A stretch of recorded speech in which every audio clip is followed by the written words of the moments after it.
quick. Ding. Ding. Hello. Good evening, everybody, and welcome to episode 15. What's up already? We can have that out. Pretend that didn't happen. Good evening, everybody. Welcome to episode 15 of the Rand Nerds podcast with me, Nicholas Jackson. I'm Luke Roberts. Him, and I'm Adam Thorne, I think. Yay. Last time I checked. We sure about that? Can't be sure you're either a wizard or a princess right now. Both.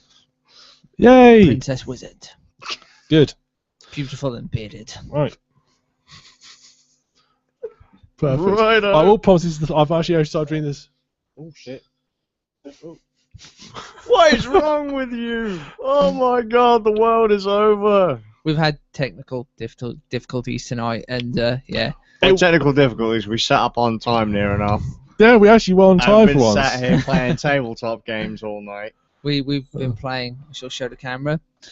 Love Letter. Letter. Oh, So- posh box. No, it's kind of Yes. funny because you brought that round. It's like I had it. I've And got he's a already sealed got it, so copy. it's I've by got two accident. copies of the game completely by accident. It's like, oh. Hey, woo. Yeah. For some reason, the mics decided to stop working.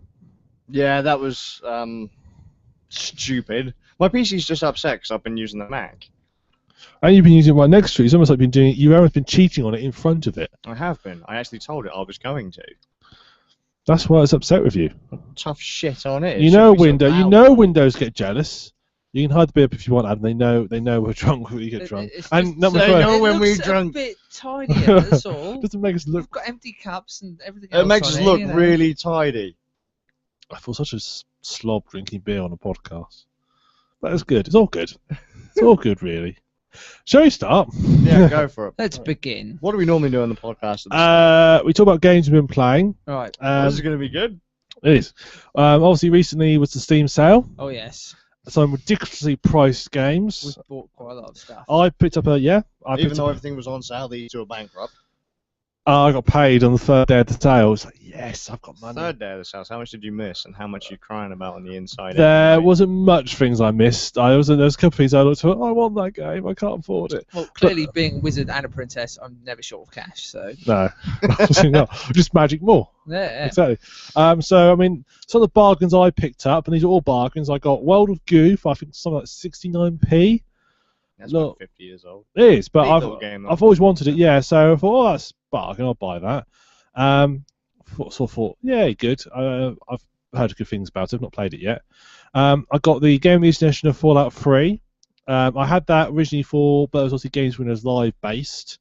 That's obviously dead and buried, but Bethesda patched it to make it work with Steam instead completely. There's no Games Winners Live in it anymore. Okay. So I bought the Steam version because I like having things on one list.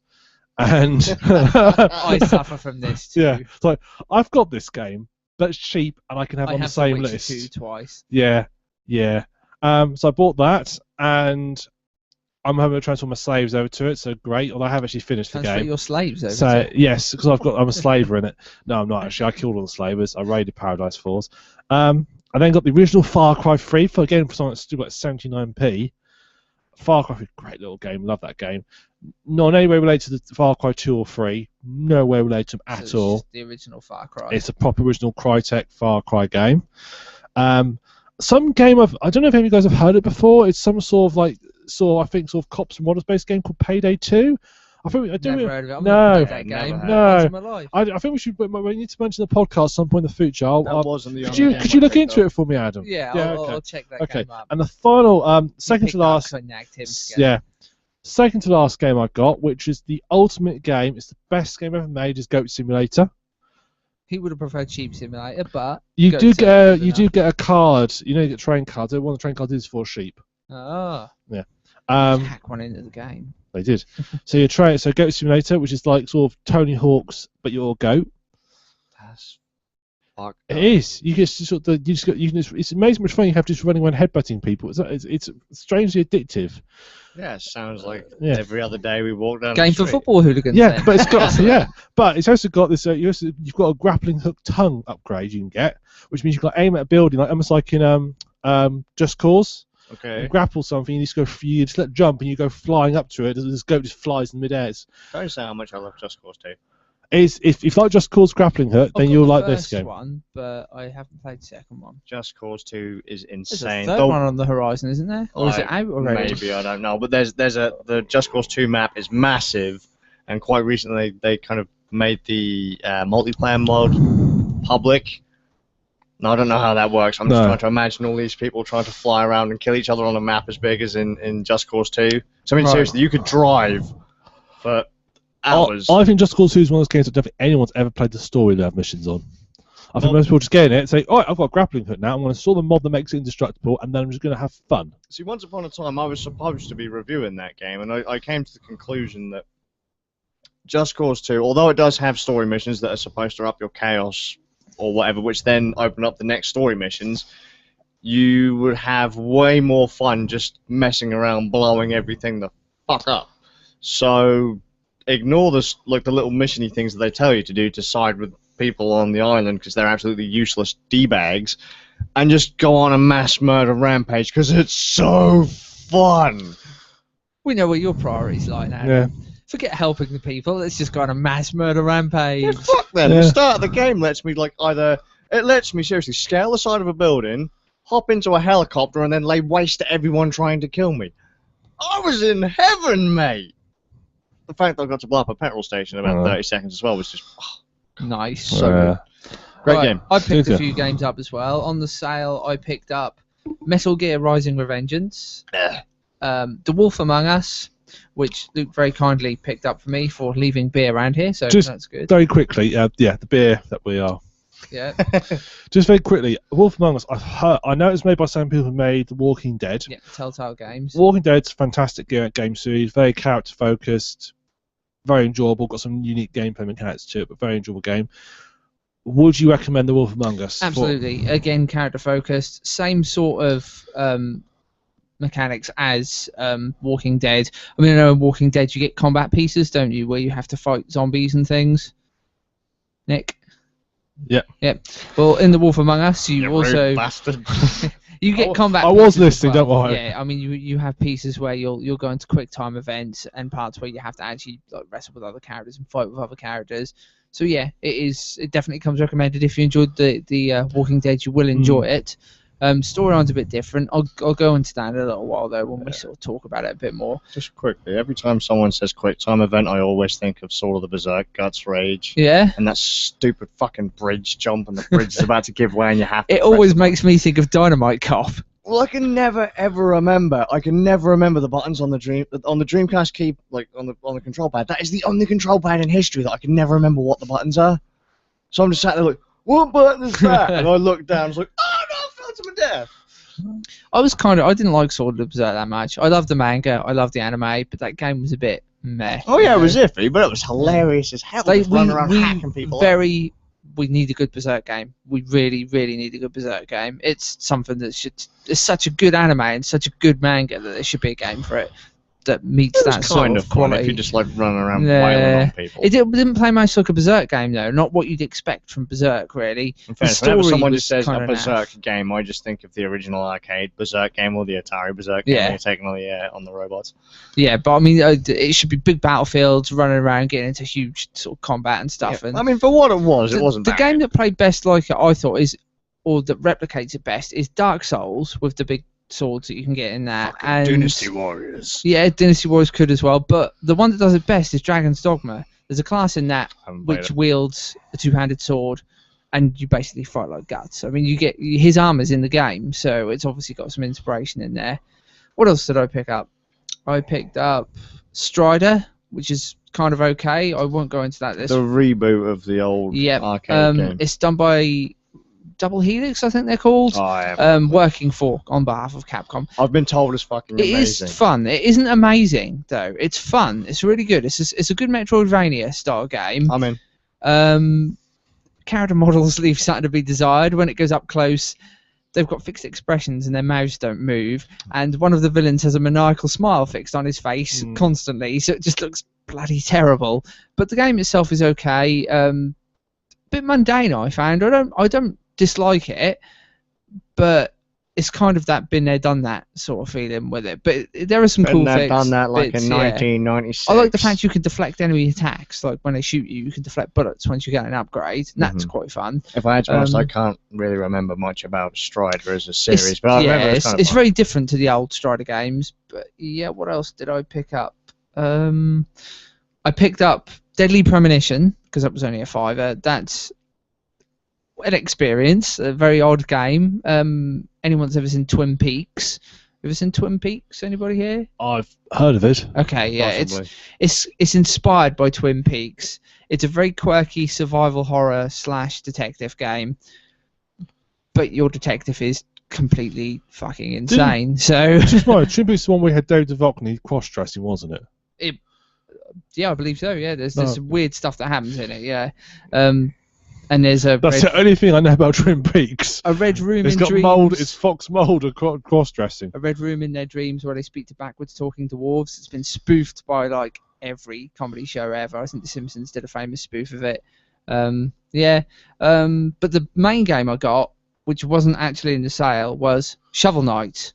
And I'll go on to talk about that in a bit because I believe Nick's got a game he would like to talk about first. Yes, interesting you mentioned Shovel Knight actually, because the game I got, which I played probably the most, discounting the Let's Play I've been doing, was also not in the sale, and it's called Valiant Hearts: The Great War. Was that the one that was announced on E3? Yes. And I believe then got so. spat out minutes later. We talked about it last Nick spoke thing, about and it then last the week podcast. after Yeah, it was couldn't- released. Yeah, that's what I meant. I was like, that was it? Seriously, that was the game they announced? That's Yeah. what tripped me out. I was like, wasn't that out before? Yeah. Because I just like randomly slipped in and I didn't. Okay. It's a really nice little puzzle game.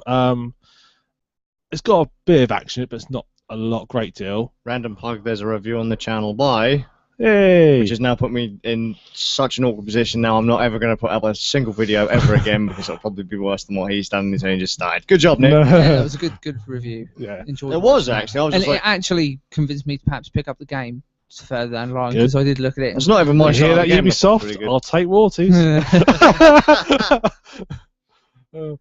Link in the show notes. Self-fulfilling link in the show notes. So a puzzle game, you play as 4, technically 5 characters. The idea is you go around and meant to be better. It's story driven. It's actually refreshing to play a World War game that's actually more about the people than it is about the war and about just run and gun. And by being a puzzle game, done it. Interesting art style. Very interesting Yeah, it art was style. different. Looks like a French comic book to me, like an old sort of style French comic book. But I must say, I didn't look into it, but it's interesting. If you look up on Steam, it's actually got 2 names, got in English and / it's got the French name for it. So I think it's been done in association with some French sort of war society. If you go onto Steam, the very first trailer that plays is in French. Interestingly, yeah. And and whenever you open up the in-game menus, it says in association with something like the 2014 Millennials Association or that's something. interesting. There's I didn't get around to actually googling to find out who they were, and there's no overt link to tell in the game. So I think it's been done in association with somebody to sort of tell the history of the war. As it does tell you, basically, it does sort of follow. Is it mostly from a French perspective? Well, it is because the main character you play, Emile, is French. Right. And the character he's doing is he's actually doing on behalf of his daughter who's French. Basically, starts the game, tells you how the war started, and then there's one guy, Carl, who's a German civilian who lives in France. But as war start, the French kick out all the German civilians, so they don't want them in France. Mm-hmm. And he gets kicked out, but he's got a young family living in France, and he ends up getting kicked out and then enlisted in the German army.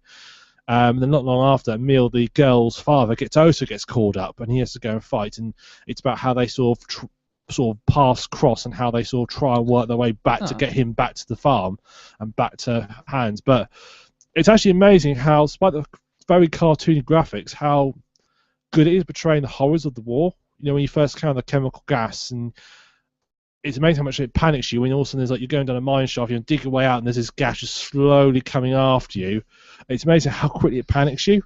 Really well done, really well presented. As it tells quite a bit of the history of the war, you work through sort of 4 chapters. Each sort of bit take the first chapter sort of like 1914 to the beginning of 1915, and sort of like 15 and 16, and then sort of 16 to the beginning of 17, sort of ends it off. And so you work your way through all the different chapters.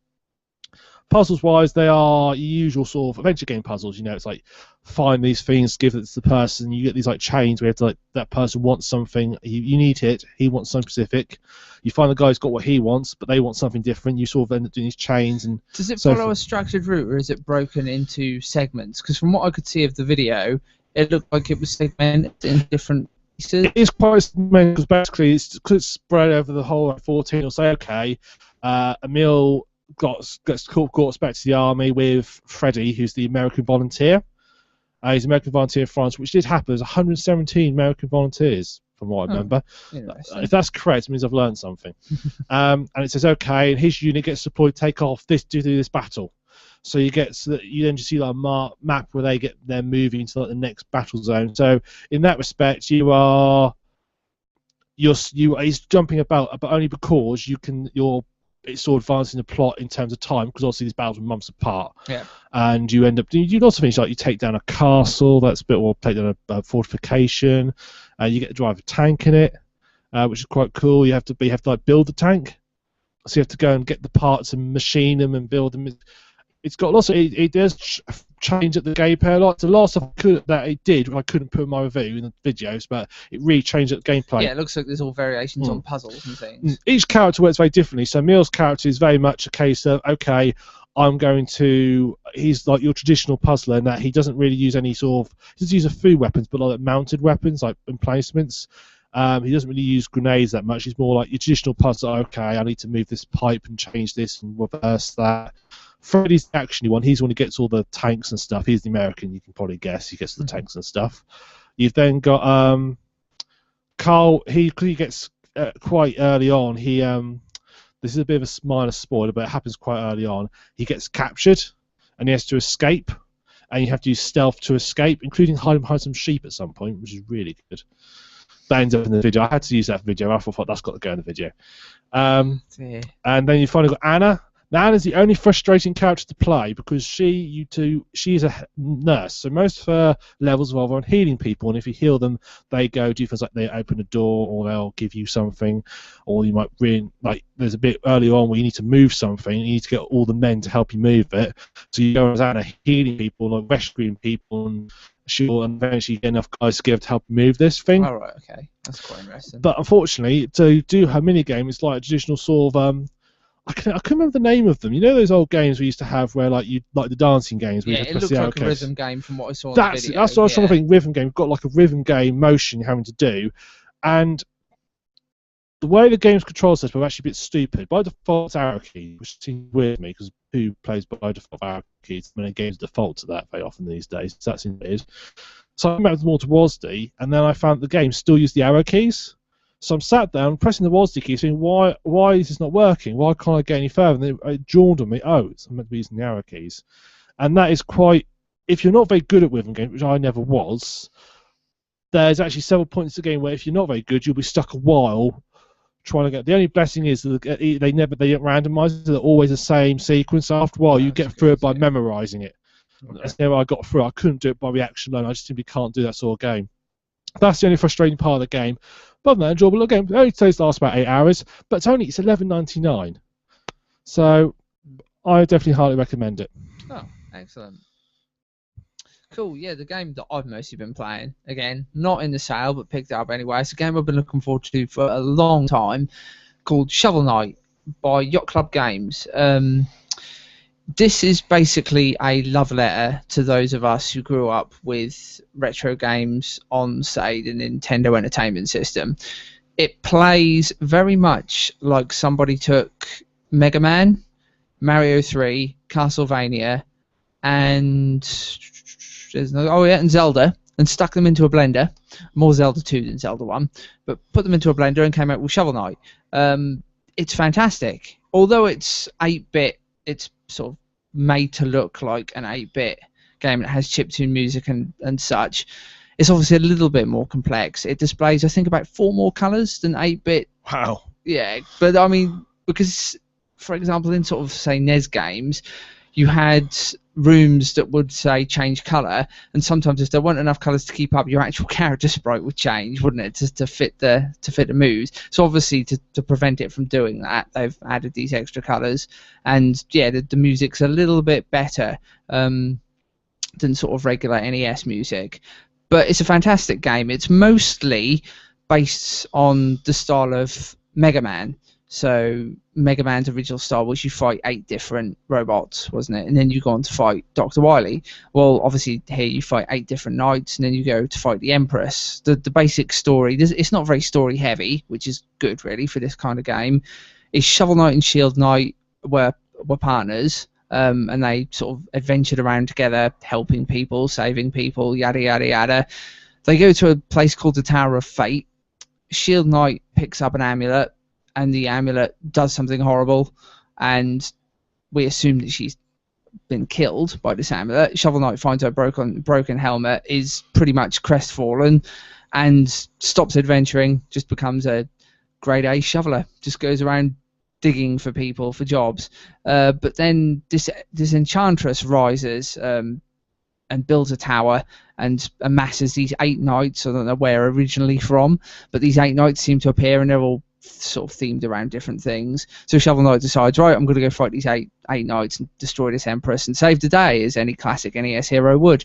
It plays kind of like Mega Man crossed with Castlevania, because you have melee weapon over, say, like a ranged weapon. If any of you have played DuckTales, you'll remember the pogo mechanic. Yeah. It's got that kind of mechanic. Obviously, you can't pogo anywhere, but you can pogo off the top of enemies, which becomes quite useful.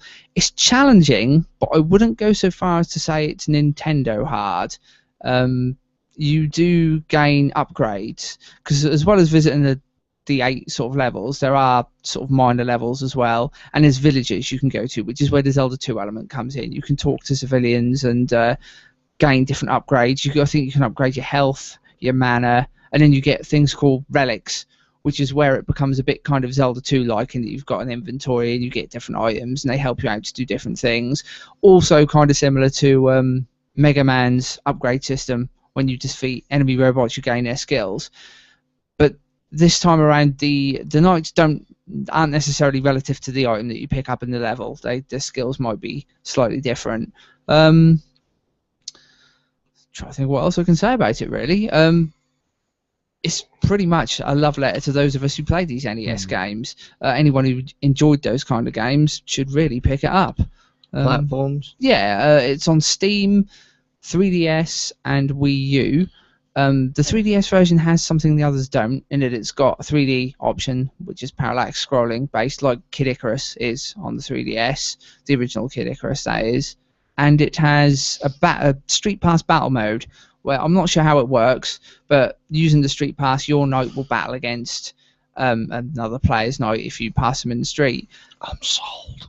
There are free DLCs coming out for it as well. Okay. Because it was a Kickstarter originally, this game. It got kickstarted, and stretch goals were made, and that made them include new things that aren't actually in the game yet, because they wanted to release it when the actual game was finished and then add the extra stuff in for free stuff later, that people wanted, which is good. Yeah. Have to... There's a battle mode where you can play as the 8 different knights. I'm not sure how that's going to work yet, so that'll be interesting. There's 3 extra campaigns where you can play as 3 of the knights and see their sort of, the enemy knights that is, and see their sort of stories and how they got to where they are. I can't think what else is added now, but there's extra stuff coming out for it. There's a Proto Man style character as well. He has a rival, the Black Knight, who you can kind of tell from stuff he says, because the characters talk. There's lots of RPG bits in it. You can kind of tell he's not really a villain.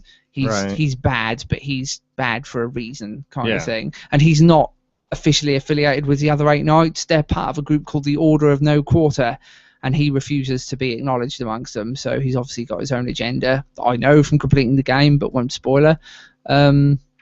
There's 4 Wanderer characters as well that, interestingly, I've read were put in by backers who paid so much. Oh yeah, got to put their own original characters into the game. So there's 4 of these characters that appear on the world map, because it has a very Super Mario 3 inspired world map that you can move around to go from level to level. It was $10.99, I believe, but worth every penny. I've had a blast with it. I'm still playing through it now. I'm on New Game Plus now, which is obviously a little bit harder.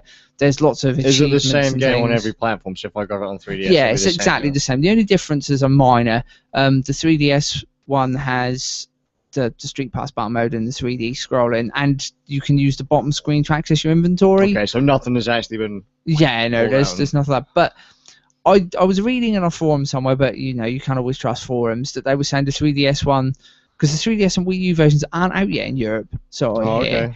Only the Steam version is. Oh. But I was hearing that the 3DS one might not get some of the updates. I'm not sure on the That how doesn't authentic really that bother really me. I is. mean, so. you've just gone and sold me on the um, actual game, the But I original mean, file, so. I'd say get it on both if you can afford it. It's worth picking up. I've had so much fun with it so far, and as an old school retro gamer, it really does appeal to me. And yeah, I've had a lot of fun with it. Very, very good game. Yeah, for sure. I mean, if I had to be honest, I'm just looking for an excuse to buy something for the 3DS that isn't Monster Hunter.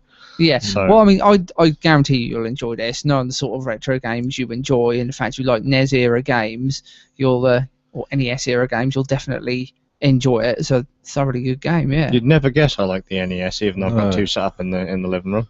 Yeah. Never at all. Is Mm. there? You talk about people like Love Letter to NES and how like Luke and stuff, people like that would enjoy it. Is Yeah. there anything if you perhaps didn't grow up so much in that era? You say I I didn't- never owned one. I an would NES. say so. Yeah. It's Would acce- I enjoy it? I'd say would someone like I enjoy it who's never got into the NES. or You anything may like that? do. It's accessible. It does. It's a tough game, but it's not so tough that it would alienate new players. It's not like, say, NES Ninja Gaiden or I the love old that Mega game, Man man. games. The good thing about it is you can kind of put your own challenges on yourself, because obviously you can upgrade your health meter, but you don't have to. Mhm. So you start with like 4 bars of health. You can go through the whole game like that if you wanted to. There's a new Game Plus mode that opens up once you've finished it, which is considerably harder. Yeah, you can put your own restrictions on the game. You don't have to use relics. In fact, some of the achievements encourage you to do this. You get an achievement for not collecting any of the special relics that give you abilities. You get an achievement for beating the game in a certain time. You get one for beating the game without ever being hit, or ever falling down a pit, or ever dying. So there's all these different ones you can unlock from making the game harder, effectively. So yeah, I think that you'd have to have some kind of love for platforming games. I think if you weren't into that genre at all, you wouldn't enjoy it. Although saying that, it does have more hidden depth than a generic platformer, due to the RPG nature of the game, the fact that you go around, you talk to people, you collect items and stuff. So yeah, Sounds interesting. yeah, very, very stuff. good game. I definitely recommend it, especially if you're a fan of retro games. Oh yeah, soundtrack as well is absolutely fantastic. Famous names, I can't think of any offhand, that worked on old school Mega Man games and other classic retro games have made tracks for it, which Okay, is that's why cool. the soundtrack for it is so good. It's a very good 8-bit sort of chiptune soundtrack, but still fantastically put together. It's all good. Presentation is immaculate on this game. I love the art style. I love everything about it. Brilliant game. And what sort of price is it at the moment? It's $10.99 at the moment on That's, Steam. that's not bad. I assume it will be released for the same on Wii U and 3DS. Depends how much It's Nintendo become likes to make really on time. popular as well. A lot of forums I've been on, it's being mentioned a lot. People even going so far as to say he should be in the next Smash Brothers game, considering it's, other than being on Steam, it seems to be like a more Nintendo geared game. So yeah. Just quickly thrown out there, just when you said about, it's got achievements that kind of encourage gamers to play a different way. Do you remember when we were kids and we used to just make Yeah, shit up you didn't to do in need a the game? achievements to do right? that, yeah. My youngest son started playing Kirby on the NES today. All right. Classic game. No encouragement at all. Just started fucking around on the little hub world bit. Yeah. You know, just seeing what he could do. Like, could he fly across the other side of the screen? Could he use one of the special moves to blast across the screen without touching the water and stuff like that? Making up loads of little different ways to have fun Yeah, in with the the game, yeah. That was so refreshing. Yeah. No little ding, achievement unlocked or anything like that. I mean, I'm not much of an achievement hunter. On most games, I ignore them. On this one, I've wanted to get them because, I don't know, I just wanted to get everything on the game. I've enjoyed it so much that going through it the next time, and because it's like that classic retro style, quite tough game, you do want to challenge yourself. And I thought, I'm going to go for some of the achievements. I mean, I sort of find I'm not going for the achievements. I mean, 9 times out of 10, though, I don't even look at the achievements because I don't really want to know what they are. Made me think, actually, another thing that makes it quite accessible is the death system. It doesn't have lives and continues. If you die, it's got a very Dark Souls kind of thing that you lose a percentage of your money and you have to reclaim it. And obviously the gold doesn't really mean that much. You need it to get upgrades, but outside of that, you'll have plenty of it come through the game. So every time you die, you lose a bit of your gold, so you've got to go back and get it. There's also checkpoints throughout the missions. On the first mode, the regular difficulty setting, I think you get 5 throughout a level, so you're never punished overly for dying. Like, it's not like once you've lost all, you continue to sit right back to the beginning of the game. Yeah. You will get taken back to a checkpoint and sort of get to have a bash at a boss again if you weren't so good at fighting him the first time. On the high difficulties, the checkpoints are reduced, so there's only 2 per level, and also you get gold for breaking them. So yeah, there's an achievement for breaking all of them in every level, I think. So yeah, you kind of get encouraged to make the game harder there as well by taking out your own checkpoints for monetary gain. So That's right. So actually, trying to sort of expand on that in terms of, do you think games which have alternatives to a death system where you instantly go back to your nearest checkpoint, just sort of expand on the idea, do you think that's cheapening games, or do you think that's making a game more fun? I think it makes the game more accessible to people. I mean, I find it hard because I am of the mindset that games are becoming far too easy at the moment. I like a bit of challenge to my game, but I can also see that there needs to be options in place for people who aren't so good at games. So I liked it because of the fact it doesn't punish you too much, and you do have the option of making the game harder if you want to. So if you want to be really hardcore about it, you can take all the checkpoints out, refuse to get any of the life upgrades and that kind of thing. So yeah, in a way, I think it's a good thing, so long as it's implemented properly. I'm thinking of sort of alternative games that do similar things, such as the original Borderlands. If you died, you will respawn, but you had like a large chunk of your funds took away from you. Yeah, Borderlands is very Diablo inspired, isn't it? And Diablo had that same sort of effect. Yeah, so if you died, it's fine. It was only percentage chance, so if you didn't have a lot, it wouldn't take that much off you. But if you had a lot of money, it really hits you hard. The good thing about this one is the money you lose is in the level, so you can go back and reclaim it. You can't do it. So also, is there? I think it's very other games have incentives to not die. Yeah. But if you do die, it's not the end of the world. Yeah, well, I mean, I do go back and play all the games, and the continue system and the live system is frustrating, especially on harder games. I think it's good that if you've got the option to put them in, because if you want to play through a game and be punished for not getting through the game quicker, then it's nice to have that option. But say going back and playing a game like Ninja Gaiden, how frustrating that game is with the lives and continue system. You know what? I've never gotten frustrated playing Ninja Gaiden. I've never beaten it, but I've never gotten frustrated playing it. But back then, in those days, it was more for the artificial longevity, wasn't it? So that you had the fact that the game needed to sell, and if you completed that game in an hour, half an hour, then that's it, isn't it? People aren't going to want to buy that kind of game, so they had to do it in order to make the game much harder to get to the end of the game, so that people would get their playtime out of it. I just honestly think it was so much more rewarding. I mean, I keep failing. Yeah, it's one hell of an achievement, isn't it, when you do it? Absolutely. Yeah, I know people agree. have played those games their entire lives and still haven't beaten them, and they'll still Which go is, back. again, I think it's why there needs to be 2 options for the more casual gamer to access the game, and then for those of us that do want a challenge, that it's there, which is good. I'm about to do something that's going to make me feel slightly dirty. Oh dear. I'm going to praise the new Thief. Okay? The new Thief, to its credit, has a mode. Has a hardcore mode. Right. And if you play hardcore, if you die, it deletes your save. Interesting. That's brilliant. So, Let's play it. But yeah, I was watching a guy on Twitch. He's a jerk gamer, so he's playing the first level on sort of super hard, with the Iron Man difficulty or hardcore mode, whatever it's called on. I think it's called Iron Man on. And he's playing it, and the first level in Thief, if you have to do stuff, but if you fail the stuff, you fail the level. Well, he got spotted, and he failed the level and deleted his save. It's like, That's quite cool. So, to its credit, having that mode. I don't like in stealth games if you get spotted, you fail instantly. I prefer to have the option to that's get away. It's because that it was the tutorial level, and the tutorial if you failed the tutorial level, not any other level, just the tutorial level. Good. And because he got spotted, he failed to, which effectively did his save. But other levels wouldn't do that. It was only if you died that you failed yourself. And I thought, yeah, that's quite neat. They've put it in there. Sorry. Well, no, that's good. I mean, that's a good to have the option.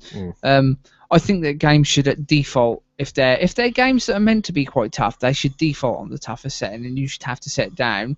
I know there are some games that punish you for certain things. I have Ys, Oath in Volgana on Steam, and I have this achievement that looks horrible in my achievement collection that I didn't even mean to get. But I was so eager to get into the game, I'm just like hammering the buttons, going, yeah, get me into this game. And I accidentally set the game to easy mode, and it unlocks an achievement that says, Adol the Yellow, you are a weakling for picking easy mode. And I kind of like that. I was like, that's cool. I didn't want it, but it's cool, you know. So I had to then go back and start normal. Have you ever looked to see how many other people have got that achievement? I haven't actually. I'm reckoning a lot of people have. Yeah. I always This is a notoriously hard series. Postal 2, because Postal's got like 15 difficulty settings. Yeah, I love Postal 2. If you set it to the lowest one, you get Postal going, sissy. It tells you off for turning it to the lowest difficulty setting. That's good, I like that. Yeah. I love Postal 2. Oh, actually, just randomly. Postal 2, because, right, we've all established that Postal 3 kind of flopped. That was released in alpha state. I still think the game's absolutely amazing, but it's because I'm a bit of a Postal fan. I got an email through from Running with Scissors probably a couple of weeks ago, Journey 3, that they were releasing another expansion for Postal 2. What? Oh, And I was like, that's yes! cool. How long ago was Postal 2? Don't care. Long time. I haven't read anything else about it. Like, I don't even know it could even be out right now, but I want it. I'm going to play it. It's going to be amazing. I vaguely Tribute to think Gary I've got Coleman. Postal. I vaguely I've got Postal 2 on Steam. Is it on Steam, Postal 2? Yes. I vaguely think I've got it on Steam. I feel it might have been like a moment of weakness and I bought it. I own it on actual disc, 1 and 2. I own the original Postal 2, and then when they released it as Share the Pain, and then when they released Apocalypse Weekend, got it on Steam, GOG, Postal 3 on, what's it called now, on the expansion pack. I've not got many games twice. I've got The Witcher 2 because I've got it on GOG and on Steam. I've got Oath in Volgana on the PS Vita and on... That was a PSP game. Yeah, so yeah, you can get it off the PSP shop for the Vita. Yeah. And I've got it on the on Steam. I think I've got it on Steam. I have it on PSP as well, but I've still not played it. I've got a GOG version of Baldur's Gate 2 and a physical copy. I've got a couple of versions of Kamatani's games. I know I've got Muramasa twice. I'm gonna get Dragon's Crown twice. So because I've got the American versions of Dragon's Crown and Muramasa. So I'd like to have. I've got the European version downloadable on the Vita. I'd like to have a downloadable version of Dragon's Crown as well. That would be quite nice. So I'll have to pick that up at some point. It's actually might be considered quite sad now that a game buying decision is partly influenced whether it's on Steam or not for me now. Yeah. If it's not on Steam, it actually puts me off buying it.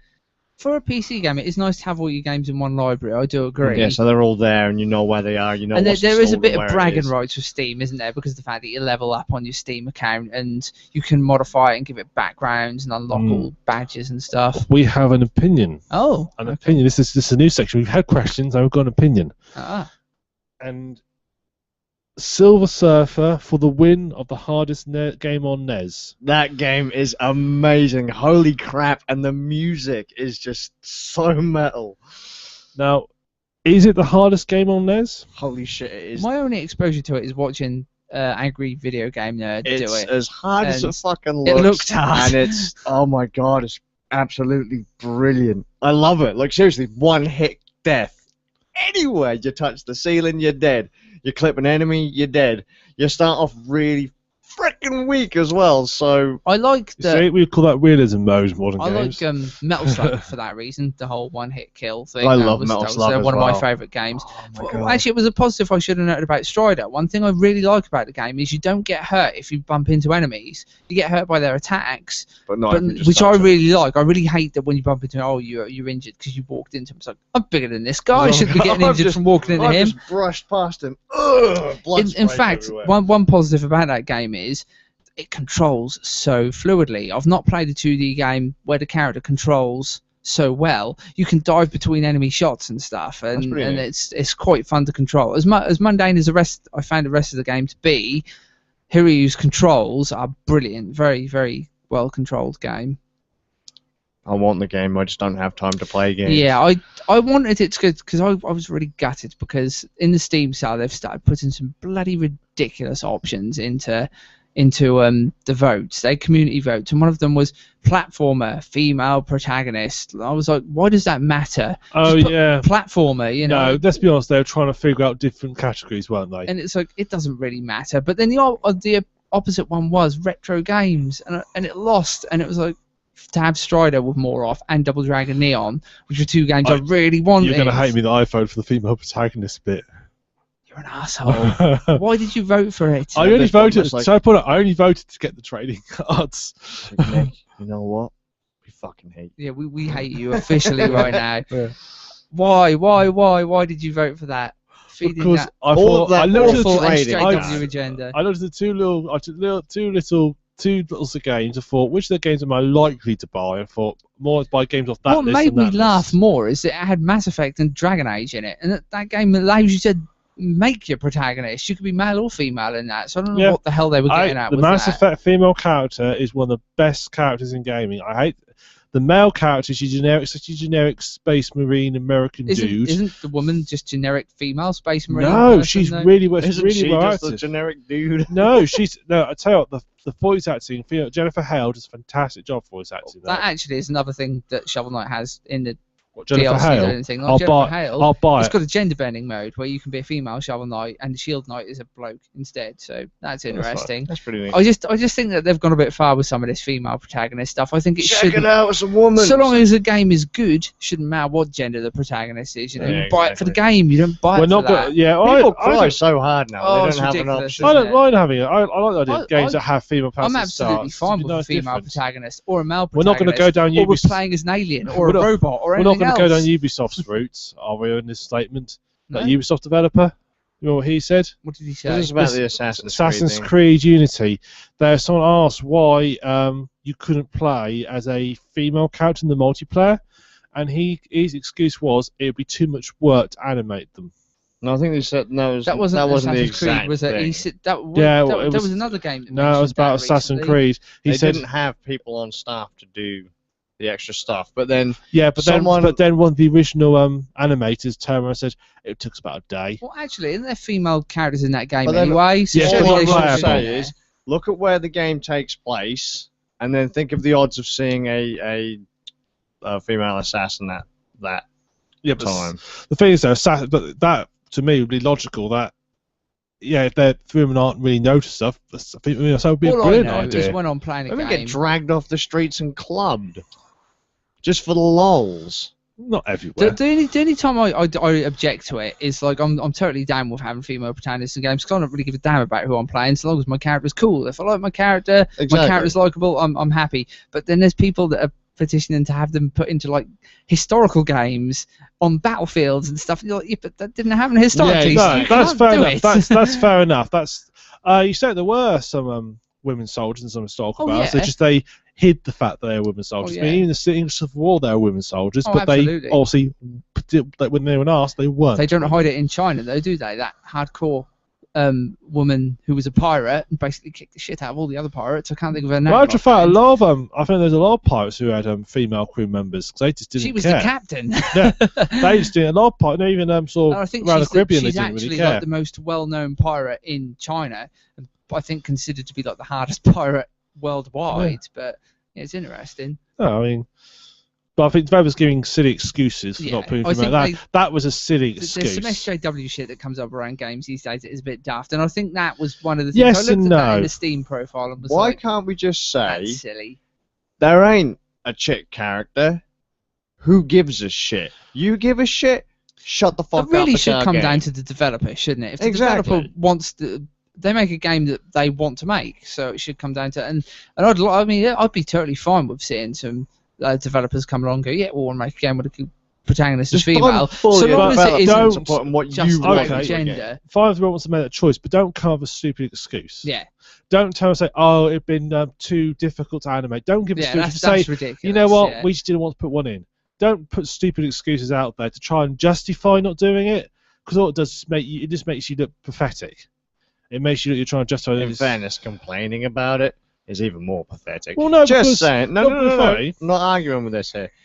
It's fucking stupid. All right. I would not. If I was making a game and someone started dictating to me how they wanted my game to be, I would instantly tell them Absolutely. to fuck off. And This if is one someone of the told me reasons to I love fault find Kamiya. them- Have you ever seen his Twitter and the stuff he says to people that advise him to change his games? He's like, piss off, it's my game. They pretty much did the same thing with him and I don't. Artwork. Yeah, I don't think it's a big deal to simply add the option of being a female character. I But don't see that's a It's big not the deal. point. No. It's not the point. They shouldn't have to.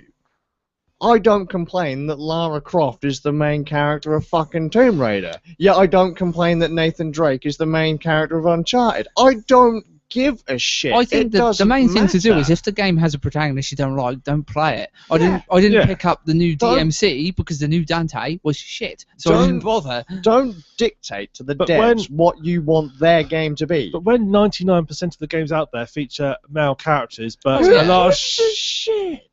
but why not want to have the option? I don't see why it's I such an think injection thing to have the I option. think on a game if you've got the option, it's good. If the game is built around making your own Yeah, exactly. character, If it's got the option, That's a good great. thing. If it doesn't, don't complain about it. Just shut up and be thankful you're getting a fucking game. I think the problem is like that when you pick up a game because you like everything about it. There's plenty of games that I won't pick up that have male protagonists just because the game is shit or because the game doesn't appeal to me. Mhm. Like I've noticed there was a thing that was going around saying, oh yeah, like 99% of Western male protagonists are short brown-haired, short-haired, brown-haired sort of male in his mid to sort of late 20s with green or brown eyes or something. And it was just like, yeah, but most of those games, especially if they're like marine type characters, I wouldn't play anyway. So it's like Yeah. I don't There- know what there to isn't take that enough- from people that do. There is enough diversity in games. I just don't think there is. I don't think there is, but I think that it comes down to the developer. If But- the I think it's a developer non-issue. wants it, But yeah. I don't think there's enough diversity in games. But if no one ever says anything about it, there never will be because no developer will ever put in.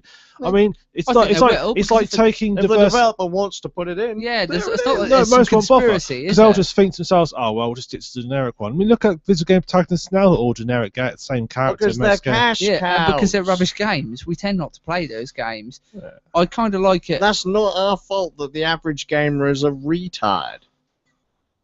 Seriously. I If you think go that- out there and you buy Call of Duty 1 through fucking 5,000,006, or you buy Gears of War 1 through 25, my thoughts tough of shit. my thoughts of reading it on Steam were just like you. I thought it was a non-issue, and I thought, well, why is that? Why is that a section? Why can't it just be platformers versus retro games? It's like, That would have been why is fine.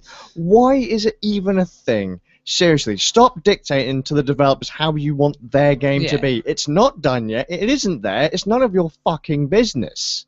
Years ago, you wouldn't have even fucking known until it was stuck Yeah. in front of your face. I mean, so I think shut up. that if you really wanted to game with that, then develop it yourself, kind of thing. That's the mindset, isn't Where it? people But say, look, just when Nick just said, I'd agree with Nick on like if it's a generated character, then yeah, absolutely, you want the option. If you're making the character that you're playing that represents you, say a la Mass Effect, Dragon Age, whatever, Baldur's Gate, you're going to want to make that character what you want it to be. And when that option's there, it's nice. But in a game that's story driven, the character needs to be I what don't the necessarily character object with is. having, as you say, the main character being a certain way. I don't necessarily object that. So I don't object with the main character of Assassin's Creed being male. But if you're going to have a multiplayer mode where you can play as different Absolutely. characters, Oh, yeah, I agree have with you female there. characters, and then Absolutely. that was the debate. Yeah. There's no female characters on the roster because they just said it's too much to Yeah, but animate. that's That's- because Ubisoft suck, but you know. You know, it doesn't hurt to give the option. Yeah, oh no. I mean, I'm not saying that they have to be able to the main character has to be male or female. You have Well, to have the choice. I'm not saying what I'm saying Assassin's is Creed. I haven't played Assassin's Creed multiplayer online, so I don't know how it works. But from what I understand, it plays like the ship. All characters look like random NPCs anyway, so what does it matter? God, people, shut up. I just think it's nice. I just think it's nice. I just like the idea of Assassin's Creed multiplayer. I just like the idea of games where you get to have a bit of choice in your in how you want to portray yourself. I know a lot of shit gamers think- that still, if they're given the option, they still pick a dude. Yeah, I think if the Right? game is built around People that, don't care. it's fine. And the whole idea of, well, if developers aren't pushed into making a fucking game to include women or whatever, Yeah. or people in wheelchairs or whatever, they're not going to do it.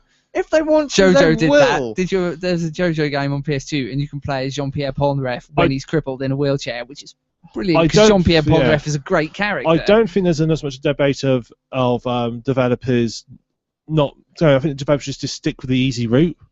They just don't bother. I think that Don't the thing bully is, him to change it. I think the I developers, don't think it doesn't hurt to ask the question. developers that stick It's not with the necessarily easy bully. It's route not asking are Yeah, but generally poor. They don't ask. They Yeah. do. There's a shout. lot of developers that just stick with the easy The routes. developers that stick with the easy route, though, are generally poor developers. They're the And the games ones I you don't tend put your not money to in. pick up, you know.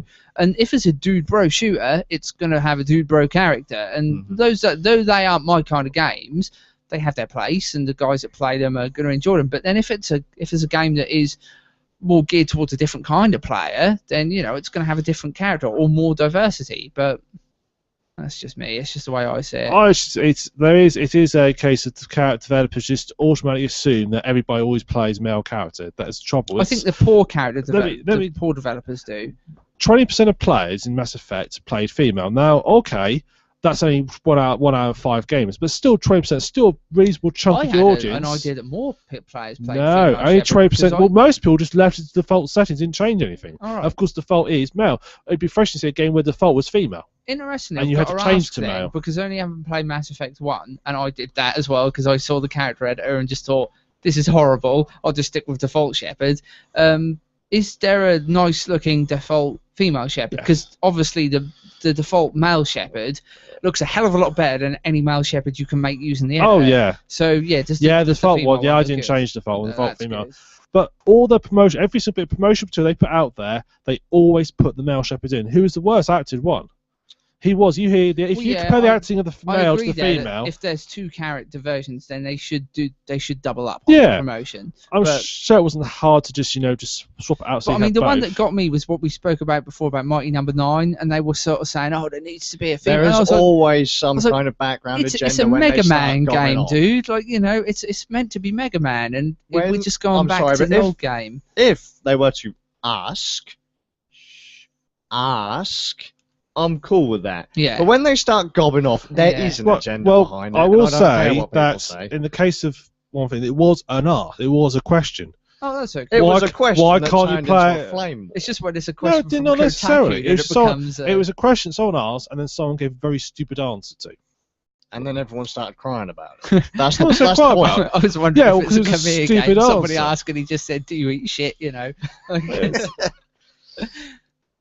It's ridiculous. It's a non-issue. Let's Don't get off of give- this I just- subject because we didn't even have this written in the notes. It just sort of that came was up fucking. because of Steam. I'm just trying, Gaben, look what I'm you've just trying to done. make the podcast longer. That's all. I don't want it longer. And seriously, a fucking non-issue. It Shut is, up. yeah. man. I mean, I find it to be a non-issue. I mean, Well. you know, if there was a load of games coming out with female protagonists, I'd be absolutely fine with it. I'd play Yeah, all of them if I they're good honestly games. Don't give a crap whether the character's a dude. But or the a fact that chick. it came up as a Steam decision really bothered me. I was like, just put a genre. It doesn't need to be come out as that. You know, it's like, why female protagonist platform? Why don't you platformer? Then you could have a mix and it'd be great. If it said Yeah. female protagonist and all of the games were just female protagonists, then maybe that'd be a way to classify. the But way then they are. then it's But not a still- genre, isn't it? So it's silly. It's like because then if someone's going to vote on that As because Nick said, that's it's what just a they way to really want, classify the then the different- retro Yeah. section, I lost out, man. I was gutted. It was like those Yeah. 2 games were on my list for ages. I got a Strider anyway, but I'm gonna have to wait till next time to get Double Dragon. But yeah, I was just like, as if I didn't hate SJWs enough. Now I got a reason to hate them more. They took Double Dragon from me. I think the instantly blaming any time this question gets raised on SJWs every single time the question gets raised. It depends. It's trying to bury the question. No, it depends who's raising it. If it's being asked legitimately by a legitimate source or by someone who's generally interested and is being asked politely, I'm fine with it. But when it's like from Kotaku, the trouble is, it's always assumed that whenever it's raised that it's being asked by somebody like it's always assumed. When actually, about a lot of time, it isn't. But look, then I think my sister says to me, says, it'd be nice just to be able to play as more women in games. I think the reason it would just be nice to do it. The reason it's treated like that is exactly like me and Luke said, because it's down to the developer, and if you're bullying a developer or saying it's not so much bullying, it's asking the question. No, because they don't ask. Someone will ask, and then they'll get an answer, and then everyone will be like, well, perhaps developers gave more sensible answers than stupid answers. It doesn't matter. It's their choice. It's their game, isn't it? I mean, if you wanted to, if I was making a game and my game was focused on a male protagonist, then I'd be like, yeah, well, that's how I want my game to be. Whereas if I was making a game about a female protagonist, it'd be the same. It's just how I want my game to be, like, stop badgering me about it. It's like, hey, yo, I'm gonna make a game and the main character is gonna be a cup of tea. I actually think as what well. The fuck? I don't want a main character. A lot of the time, there are coffee. a number of good games. Obviously, not as many as there are male protagonists, which is a fair point. But there are a number of good games with female protagonists, and these people don't even play them. It's just like, well, oh, okay. Should we come up with a list for the next podcast? Maybe. I just think there's a lot of all the people that are out there. Most of them are really badly written. They're written. I mean, Lara Croft is terribly written. Oh yeah, both versions of Lara Croft are quite bad. People but then story. Lara Croft is not a good character. I mean, yeah, but no, she's a terrible character as a protagonist in games. She's a terrible character. Oh yeah, absolutely. So's Nathan Drake, Master Chief. Exactly. Yeah, the male versions are much better, really, are they? They're not my kind of games, though. You see, I wouldn't even. They don't matter. The character doesn't really matter. For me, I tend to just imprint on whatever character I see, and then I'm like, right, cool, fuck it, let's go over there and kick the shit out of someone. Or hey, let's go over there and find something. I don't give a crap what the character is. But you see, to me, the character does matter. Well, I like to play as a character. It depends on what the game is, really. I think it depends on how the game is geared. If I'm playing a story game, I want to be whatever character is relevant to the story I'm playing. Whereas if it's a game where it is the character doesn't matter so much, then and there's an option to create a character, then yeah, it should absolutely be there. But I found amusing. I mean, So Being Hunted has got an interesting scenario. When you load up So Being Hunted, it randomly decides whether you'll be a sir or madam. Okay. And the only real difference it makes is basically how one of the NPCs talks to you. Like that's really the only difference it makes. There's no other difference other at all randomly. But the amount of forum threads that on their official forums, people saying, why is it default to a madam? Why has it done that? If it was the other way around, if it defaulted to a sir, no one would ever worry about it. Because it defaulted to a woman, people complain about it. It's like, it's random. Making that sound like everybody complained about it. It's always the vocal. Yeah, no one gives a crap. Yeah, but what I'm saying is, no one put up there saying, why did it default to sir? Why did it default to man? But everybody was putting up, there's loads of people putting on there, why did it default to man? I think because most people don't give a shit. Because they were all of the other. Then why were they putting a post up saying, why did it default to madam? In the developer said, if this is the other way around, why this is the if we always default to sir, no one would complain. Why are you complaining or why is everyone complaining that there's no women in the new Assassin's Creed game? What I'm saying is the attitude that somehow it's. And it's the same on both sides. Absolutely. No one gives a shit. Or at least I don't. Well, a lot of people I think do. Well, move, right, can I just say, move the fuck on before I stop this podcast dead. I'm sick of this topic. I'm sick of agendas. Get the fuck out of my industry. I would just say to Nick quickly that I would agree that the people who are saying, why is it default to madam is stupid, but they're exactly the same people. They're just the male version, and they're just as bad, really. Like, it shouldn't matter. It really shouldn't. And they're exactly the same. They're no different to people who are bitching about there being less female protagonists. Just play the game for what it is. That's how it should be. Yeah, just get out of my hobby. More choice in games, good. Yes. My final word on it. Next, moving on. Please, fast. What have we got left? Not a lot. I suppose we can talk about some of the games you picked up on Steam. Okay. The only real game I play a lot was Goat Simulator, to be honest. Tony Hawk's. That's a good. Yeah, it is. It's fun. Well, I completed. That's going to be the video review of it. Just a picture of a goat saying, they go, yeah, it's fun. Were there people complaining that you couldn't play as a sheep? God damn it! There need to be more sheeps in games. I need to be a sheep. Why Goats can't in I the- be a Why pig? can't I play as a cow? I was like, Fucking goats in all the games. All the main protagonists are goats. Fucking goats. I don't want to play as a goat. shut up. You can jump on trampolines, Excellent. and it's got a button to automatically ragdoll whenever you want to. Someone's going to complain now, but I've got this random thought. I just automatic want a random- ragdoll. Yeah, Automatic exactly. ragdoll. Here, but there's your button. There's a Minority button. Report. There's a button that says activate ragdoll. You push it, you just literally go floppy. We discussed this on another podcast, didn't we? How much we love automatic ragdoll on Minority Report, Yeah. smashing through windows. Plus you and can ride- taking There ain't shit. enough games where the main characters are fucking clowns, man. There ain't enough games where you can automatic ragdoll. It's just, oh, come on, what's going on? You're screwing up the industry. Yeah. And seriously, for some reason Ragdoll now, representation. That's what it's about. for some reason now, someone's going to scream at me for being cruel to animals, but for some reason now, I just want to get a goat and just bounce on a trampoline. It's like, whee! There is actually a video on YouTube of a goat bouncing on a trampoline, and it's meant to be saying, "Oh, isn't it cute how these animals find trampolines fun?" I think the goat's just terrified, doesn't know how to get off. That's cool. What? But why is the ground moving? Why can't I move? Ah. Since when did the ground become really springy? What is that complete prick doing with a camera? Yeah. Fucking hell, man. This is How do I know amazing. what a camera is? Being Yeah. a goat and all. You can ride a bike in it as a goat. I've seen him climb ladders as well. That was interesting. Yeah, you can climb ladders. You climb walls. This is something I think I may have to play this. Yeah. The amount of there's just the comments that you walk past people say, "I heard goats fly." And you see one in comments. One person said, "Oh, isn't that a sweet goat?" And you just headbutt them. It's a really good little game. I picked up Revengeance and completed that, if that counts. Metal Gear Rising Revengeance. Yeah, go for it. Not a bad little game. I'm not even prepared to talk about this, so it's just like out there. But Platinum Looking at the beer. Games, go for it. Hideki Kamiya, who I love, who is awesome, makes great games. It's basically him and Kojima, but more him, I think. Kojima only had input on the story, as far as I'm aware.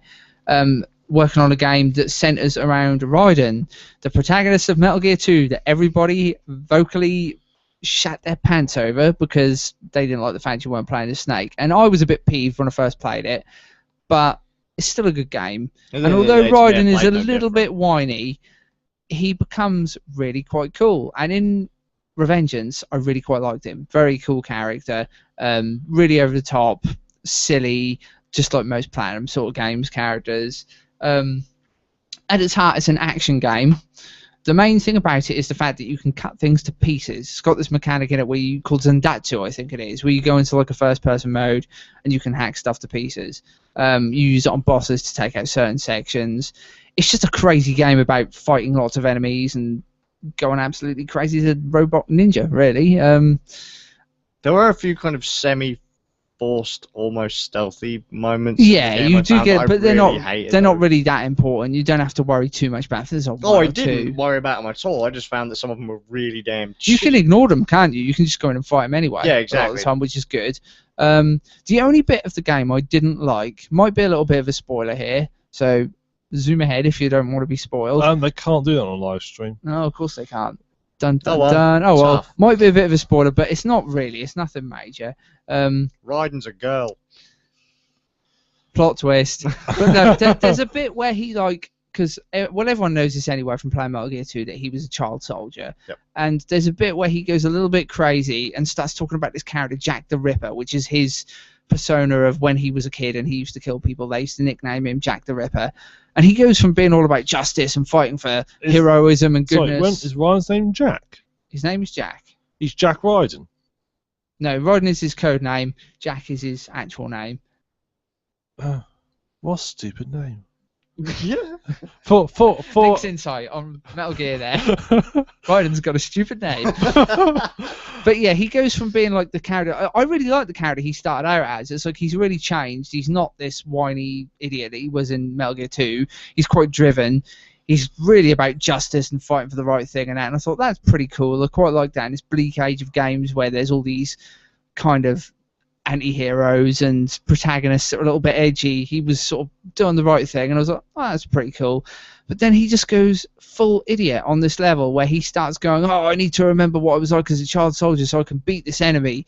And he starts shouting about being Jack the Ripper and talking like Christian Bale in Batman. And it's just like, No, I like silly and funny and over the top, but this is just too much. It just put me off a little bit. Sounds like he's got post-traumatic stress disorder. Yeah, luckily it doesn't last too long and he goes back to normal, but it did put me off a bit. It's the only gripe I really had with the game, apart from like the fact that the DLC is naff, but you get it for free, so yes. But no, it's not a bad game. If you're a fan of sort of Devil May Cry or any of those kind of games, Bayonetta, female protagonist there for you, then you're in. People complain, she's overly sexualized. Look at them tits, look at that ass. It's like, shut up. It's like Raiden, isn't? Everybody remembers Naked Raiden from Metal Gear 2, cartwheeling with nothing on. Conveniently placed drinking straw in the prison cell. And again, being sort of what the Japanese would term as a bishy, he was kind of an eye candy character, wasn't he? He was like he was made to be attractive to females, as say Bayonetta is to males. So yeah, same sort of thing, same difference. But getting away from that, it's not a bad game. DLC's a bit naff. You play as one of the other characters in the DLC, Sam, who is quite a likable character, but DLC wasn't really long enough. And then there's a Blade Wolf DLC, which is all set around stealth, which this game isn't made for, so didn't really work. But yeah, if you want crazy fun ninja hack and slash times, it's worth it. I have to admit, when I played it, I thought what I did play, I didn't have very high hopes when I started. Thought it was amazing as I got to some of the really crazy intense battles like Metal Gear Ray at the start. Yeah, the battles are awesome. Yeah, the boss fights are what it's all about. But then I realized that maybe there are a few little bits of the mechanics that I missed in the tutorial, and they just seemed really clunky to pull off, and I was just getting one shot. A lot of people get frustrated by the fact the parry system, but I really like the parry system. The red eye blink, and then basically when an enemy attacks you, you just press forward and attack, and you block. You have to do it at a specific time. You don't have to, because he will block. And will block the attack if you do it too early. But if you do it dead on, you can counter-attack, so you can get more attacks in. It takes a little bit getting used to. I didn't get the hang of it until the Blade Wolf boss. He kicked my ass a few times, the robot dog. Oh yeah, that was actually when I kicked my ass a few times until I got that system down and I thrashed him, and I was like, this is a really good system. I quite like this, and that is a very big positive in the game's favour. I'd like to see more action games that have a parrying system like that, because it works very effectively. Yeah. It does get a bit busy on screen though. It does, yeah. But, PCs slow down notoriously when you use Zandatsu. I had to set the Zandatsu thing to medium, because if you have on high, your PC's going to chug, and there's going to be lots of fan sound, and it's not going to be good. I played it on PlayStation 3. But yeah, good game. Not as good as some of the other games I picked up. The Wolf Among Us, which we were talking about earlier, that's a favourite. I've only done the first act so far, and already made a decision that got a character killed. So maybe not doing so well at the moment, but again, like good choice. Walking Dead, the game's story does have impact. Choices you make will determine what happens. The choice at that point was you get to choose where to go first, and if you choose to go to another place first, this character dies. Whereas if you go to that place first, he may potentially die, but you can save him. So that's interesting. And is it a case of I presume, similar to Walking Dead, there's no actual subtle hinting to say you should go here first? No, it does. It's open-ended, like, which is good. I like that. Yeah, that's what I like about. Because I must admit, what I found about The Walking Dead is actually fact, although you play it and there are choices, they don't actually make a great deal of difference in the game. Like if you actually, as a long-term thing, the act structure is about 5 choices that make a real difference, isn't there? Yeah, the acts are set in a certain way. The acts are set in a certain way, and you will hit the milestone. So there's a bit where this is a minor spoiler of episode 3 of The Walking Dead season 1. Just to be that specific. There's a minor bit where you have a character, and at some point you've got to you're escaping your sort of hideout, and you've got to go on a train. Now, there's a character in the game who at a certain point you get the option of leaving behind. Right. You know, she's done something stupid. She's killed somebody she shouldn't have for wrong reasons. You got the option of leaving her behind or taking her with you. If you leave her behind, you'll drive on. You'll get to the railway tracks. You'll get out to the train, and you'll just decide, oh, we'll take the train then. If you don't kill her, you'll get there. You'll get out of the caravan, the thing, and then she'll drive the caravan off and take away. So either way, you're getting on that right train. So the actual decision Doesn't matter. within 2 minutes doesn't make any difference. Oh. That's one of my criticisms of The Walking Dead, is that it feels like you've made the choice. So it's clever in that it makes you feel like you have, but in actual fact the story's going to be the same whatever you I haven't do. only completed the first act of The Wolf Among Us. All I've done is so far Big B, which is the main character. I'll go into a little bit about the story and stuff in a minute. I've played him as relatively nice. He's got some really nasty options in his dialogue choices. You can be a bit mean if you want to be. A good example being there's a fight at one point where you fight a creature, and once you've kicked his ass, you basically get the choice of walking away from the fight and just being like, he's done, or you can tear his arm off for good measure. And I elected to walk away because I thought, well, it's a bit OTT tearing the dude's arm off when he's already down and he's not fighting back. But yeah, so there's obviously going to be some implications with if you play Big B as a more violent character. Big B, I shall go into the story, being the big bad wolf. This game has a very, very odd story. Yeah, it's based on the Fable series of comic books. Yep, the comic books by DC's Vertigo line, which is the mature line of comics DC released. Translation: more violence, more guts, and more sex in it. Pretty much. Unless you're reading Sandman, in which case just more complicated plot, which is a good thing. But with this, it's like, how do I explain it? It's very, very odd. The idea is all these characters are people from folk tales and fairy tales. Big B is a big bad wolf. The woodsman is there. Snow White, various other characters crop up from all these various fairy tales. And they've been put into New York City in a place called Fabletown, and they all kind of live there. The trick being that some of the characters obviously aren't human, like Big B being a big bad wolf. So they have to use a thing called glamours, which they can get from witches and various other people around Fabletown, which make them look human. And this prevents society from picking up on them. Mundies, what they call mundane citizens, which is just everyday people. Big B has gone from being this big bad wolf that used to terrorize people in various fables, such as Red Riding Hood, The Three Little Pigs, endless others, to being actually quite a decent chap. And he's been elected to be the sheriff of Fabletown, so he has to make sure that there's no shit going down, that people who need glamours are sticking with them. If they aren't, they're taken to a place called the Farm, which is essentially a prison, but more like it's kind of a place they go where they're taken care of and looked after, and they live in relative decent luxury, but they're not allowed to enter society unless they decide they want to get a glamour and go back into the community. And some can't afford the glamours. Yeah, the glamours are expensive. Money. Yeah. One of the first characters you run into is Mr. Toad, who for some reason, despite being an English gentleman in the old Wind in the Willows novels, is now a down-and-out Londoner living in a slum, which is a bit strange. But he can't afford to get a glamour, but he's allowed to live within the community so long as he stays within his house, apparently. And Big B kind of has to go around and visit him because he hasn't been staying in his house, so he's just got to go around and give him a bit of a warning, stay here or you're going to be sent to the farm. But the woodcar happens to be there, and he's causing a bit of a stir upstairs. Big B gets involved, gets into a fight, and the sort of plot goes from there. It starts out around a murder mystery, and from that way, it's generally your pretty basic detective point-and-click affair, really. But because of the nature of the story, a little bit more interesting. But yeah, I'm quite enjoying it at the moment. Are they? I mean, just to give you I'll give some Walking Dead scenarios that often crop up and see if they come up. So Walking Dead, when you're doing conversations, you don't have an infinite time to decide what you're going to say. Yeah, you don't hear. You have a timer, and if you don't, then they'll default to something. The timer's really quick as well. Like, there's 4 options, and I'm reading them. I'm like, shit, the timer's already run down. Yeah, you only get I think the idea is meant to make you go with your gut reaction. Yeah.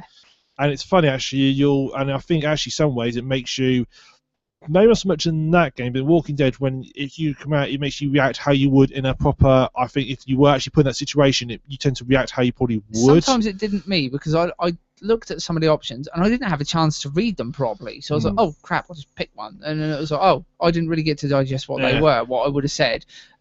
Usually they give you usually got like a very short sentence that basically got the gist across. You get a word or you wouldn't actually say that, but it got the gist across. Yeah. So what you will say. Because there's a couple where I made a choice. I'm like, oh, that sounds good, and I'm like, that's not what I wanted him to say. Yeah. And I've gone, oh, okay. We've had a lot of games guilty of that. Even Mass Effect's guilty of that. Even he says, I won't go there. But no, there's just not enough options in dialogue. But yeah, it's not too bad though. Most of the time I get it right. I get what I want. It gets across what it's wanting, saying I will get the right decision based on what I want it to do. Yeah, so you do get those, yeah. The other thing I found about The Walking Dead was that you could basically play it by virtually pixel hunting, really. You didn't have to do a lot of your detecting when you had to investigate an area. It was basically just you move your mouse to your touch and click on it and you had it. Interestingly here, it seems like because he's a detective, or well, not a detective, he's a sheriff, but because he's like got at least some deductive skills, when you're entering a scene, if something's happened, you need to be clicking stuff in the right order. There's a point, I won't ruin what happens, but there's a point where you're in a room and a fight is broken out and you need to figure out what happened, and the guy who's in the room won't tell you how or what's been going on. So you have to click on things in the correct I did them in the correct sequence anyway, and it seemed like it might be different if you didn't. You had to sort of see that the door was broken, and then you had to see that a lamp had been moved and that there were bloodstains in a place. So you had to sort of do it logically. Then you confront him, and if you haven't got all the evidence, he won't fess up. And then an option becomes available where Bibby can get violent and attack him, which results in something bad happening. So I checked the forums afterwards. I just thought I'll compare choices, see what has happened, and people were saying, yeah, you then get the option to attack this character, and that results in something nasty happening. So yeah, you do actually have to do a little bit of groundwork here. You can't just sort of race in and go, oh, pick that, there you are, we're done. You do have to sort of really look around and really compare the options that are there to make sure you get the desired result. Yeah. So I think that maybe they've learned a bit from The Walking Dead and just sort of changed it up slightly. Maybe. It has combat situations like The Walking Dead as well, quick time scenarios where like you might have to chase a character or get into a brawl with a character. You have to target certain things in order to, a good example being, there's a point where you get slammed into a wall by something. You have to target a pull cue on the wall in order to pick it up and smack a dude in the head with it. That's very Walking Dead, actually. Yeah. And then there's like a bit where you're chasing a guy and you have to dodge to avoid things that he's pushing in the way. Very like Shenmue, if you remember that. And, well, if you remember that, it's one of our favourite games. But yeah, those kind of sort of scenarios unfold. And you have to sort of deal with them fairly quickly. I think I'll probably pick it up once the series is finished. Yeah. And I want to probably go on specials. How many episodes did Walking Dead have? 5 per season. Well, 5 is probably going to be the last one here. I think they've saw on PC Gamer's website they've released a trailer for the finale. Yeah, the 5th one's coming out soon. I've only got the first 4 at the moment. So I think once I'll probably it'll probably go on sale, so like towards Christmas time when it'll go on sale. I'll probably pick it up then. Definitely pick it up. I would advise getting it because I'm enjoying it so far. I mean, I'm interested because obviously I play Walking Dead, so I'm intrigued to see how another series plays out. Has it made you perhaps think about picking up like The Walking Dead instead?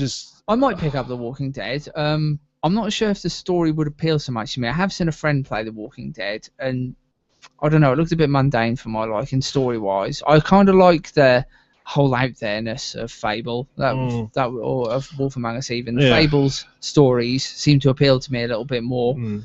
The zombie survival. Well, Walking Dead is basically about sort of quite a realistic scenario. Well, not counting the zombies, obviously. Yeah. Quite a style that, okay. I don't know, in this town. A zombie apocalypse, okay, you need to sort of water out. You need to sort of use basic survival. Oh, right, okay. There's quite some bits in it when, I mean, some quite gruesome bits in Walking Dead. I don't know how gruesome Wolf Among Us gets, but there's some bits where you have to really make some decisions. Like there's one bit early on episode 2. Wolf Among Us gets gruesome. It's been up in early episode 2. You find a severed head right at the start. So there's been episode 2 of The Walking Dead where you come across you're out hunting to get some food, and you come across these like 3 students, 2 students and a teacher. Right. And they're sort of running away from some walkers, and their teacher walks in. Unfortunately, some people have laid out some man traps, and the teacher gets stuck in a man trap. Right. So you're presented the scene where you've got the teacher laying down the man trap, you've got the chain, you've got an axe in your hand. Right. So because you go, actually, you hit the chain with the axe, and the walkers are getting closer the whole time you're doing this. So you've got against time. Of course, nothing happens. Yeah. You always have the option of just leaving, just walking away and leaving them. But of course, what you end up doing, I did just hit and chair. Thought, okay, this isn't working. This ain't going to save him. So I found I could aim at his leg, and I did one strike, but it wasn't enough to get all the way through. So you hit it, and you see this crack, and you just see it sort of all blood and guts, doesn't it? And I think you have to do it 2 more times to cut his leg off. Well, with blood. And I don't think you got any guts in your legs. And yeah, well, blood and bone.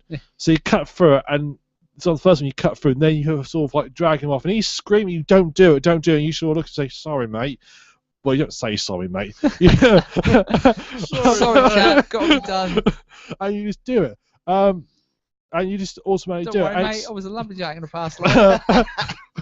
And you just cut this guy's leg off and take it back to the base. It's Throw the foot to zombies. Here, chow on that. Yeah, it's got some quite gruesome bits in it.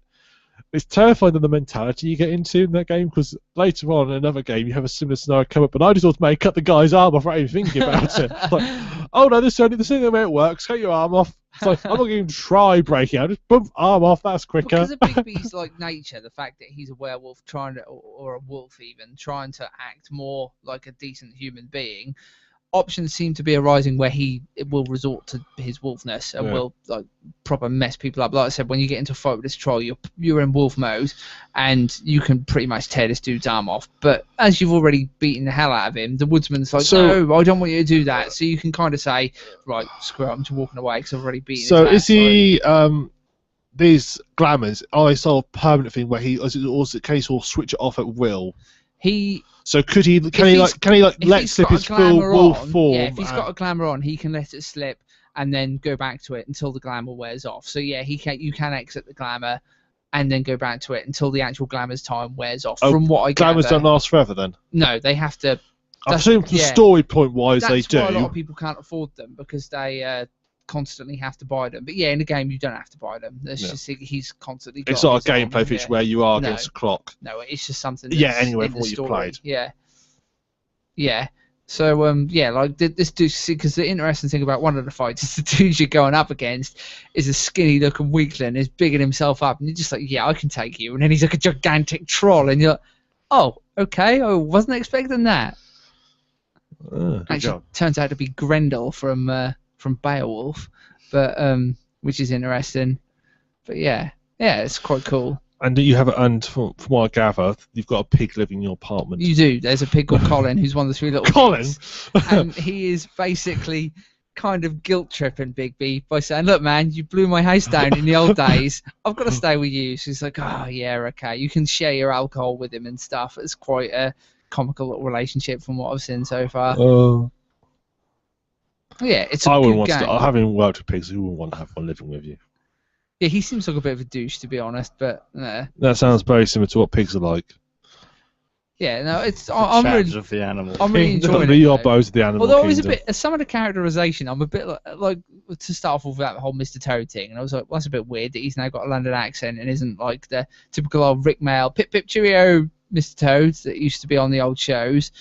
But then there's also Ichabod Crane, and he's an insufferable git. And I was like, well, Ichabod Crane in the stories wasn't like this. Why is he suddenly this horrible, weaselly old guy that just nobody likes? In fact, I think there's 3 separate occasions where you've got like dialogue options, and you can call him an asshole or tell him to fuck off. So it's like that's pretty much your character interaction with Ichabod Crane. But yeah. Fair enough. But other than that, I'm thoroughly enjoying it. Very good game.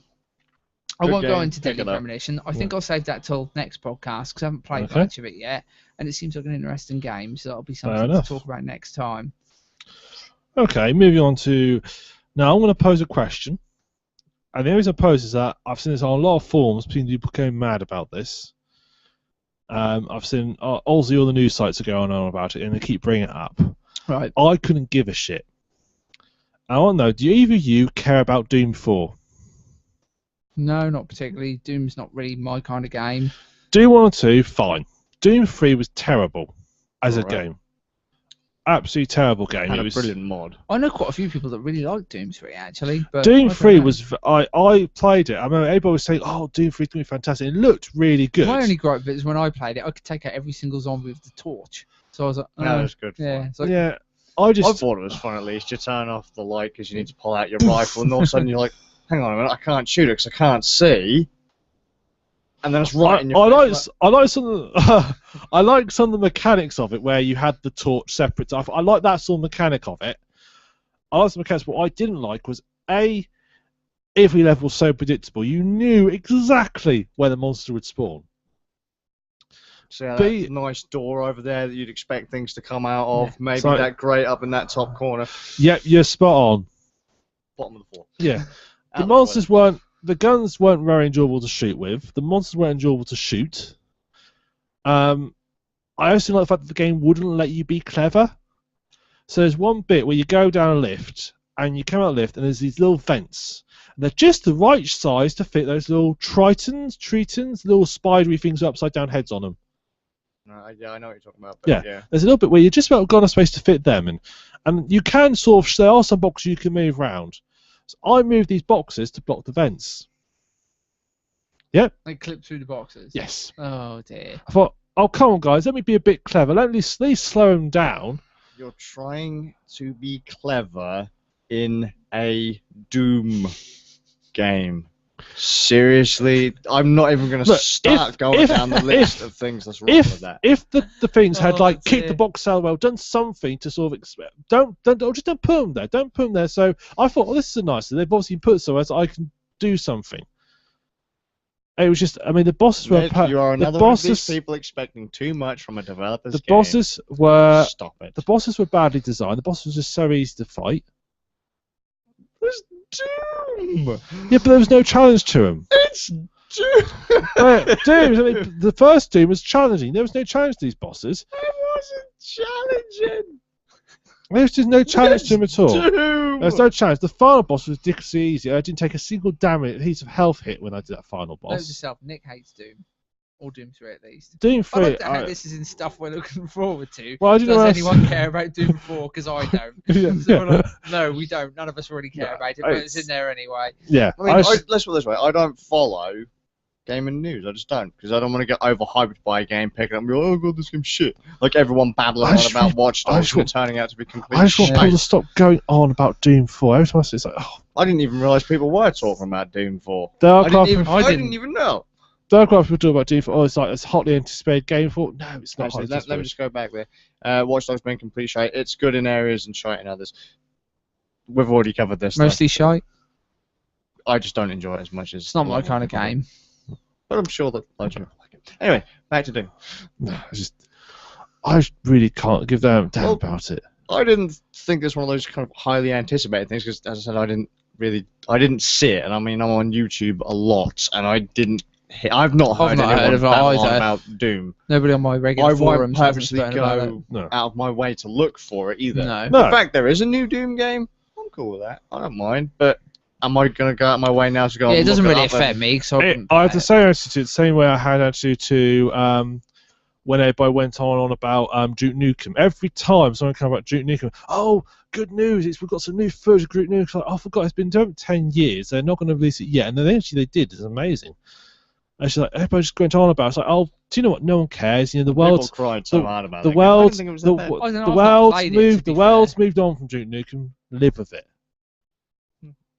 And tell the developer who's such an arrogant little twat. So, oh, I didn't like the way the publisher wants to take. What the publisher want to make you a good, try and make you make a good game? Can I just That's say such a then, twat, yep, that's such a twat move from a developer. That's such a twat move from fan bases to ask developers to do shit in Yeah. games. Absolutely. Constantly what about constantly chucking out assets and starting again from scratch again and again? That's why the game never got Yeah, released. but it wasn't. Fez, if you beat Fez, the game, they actually Fez. tell you why that happened.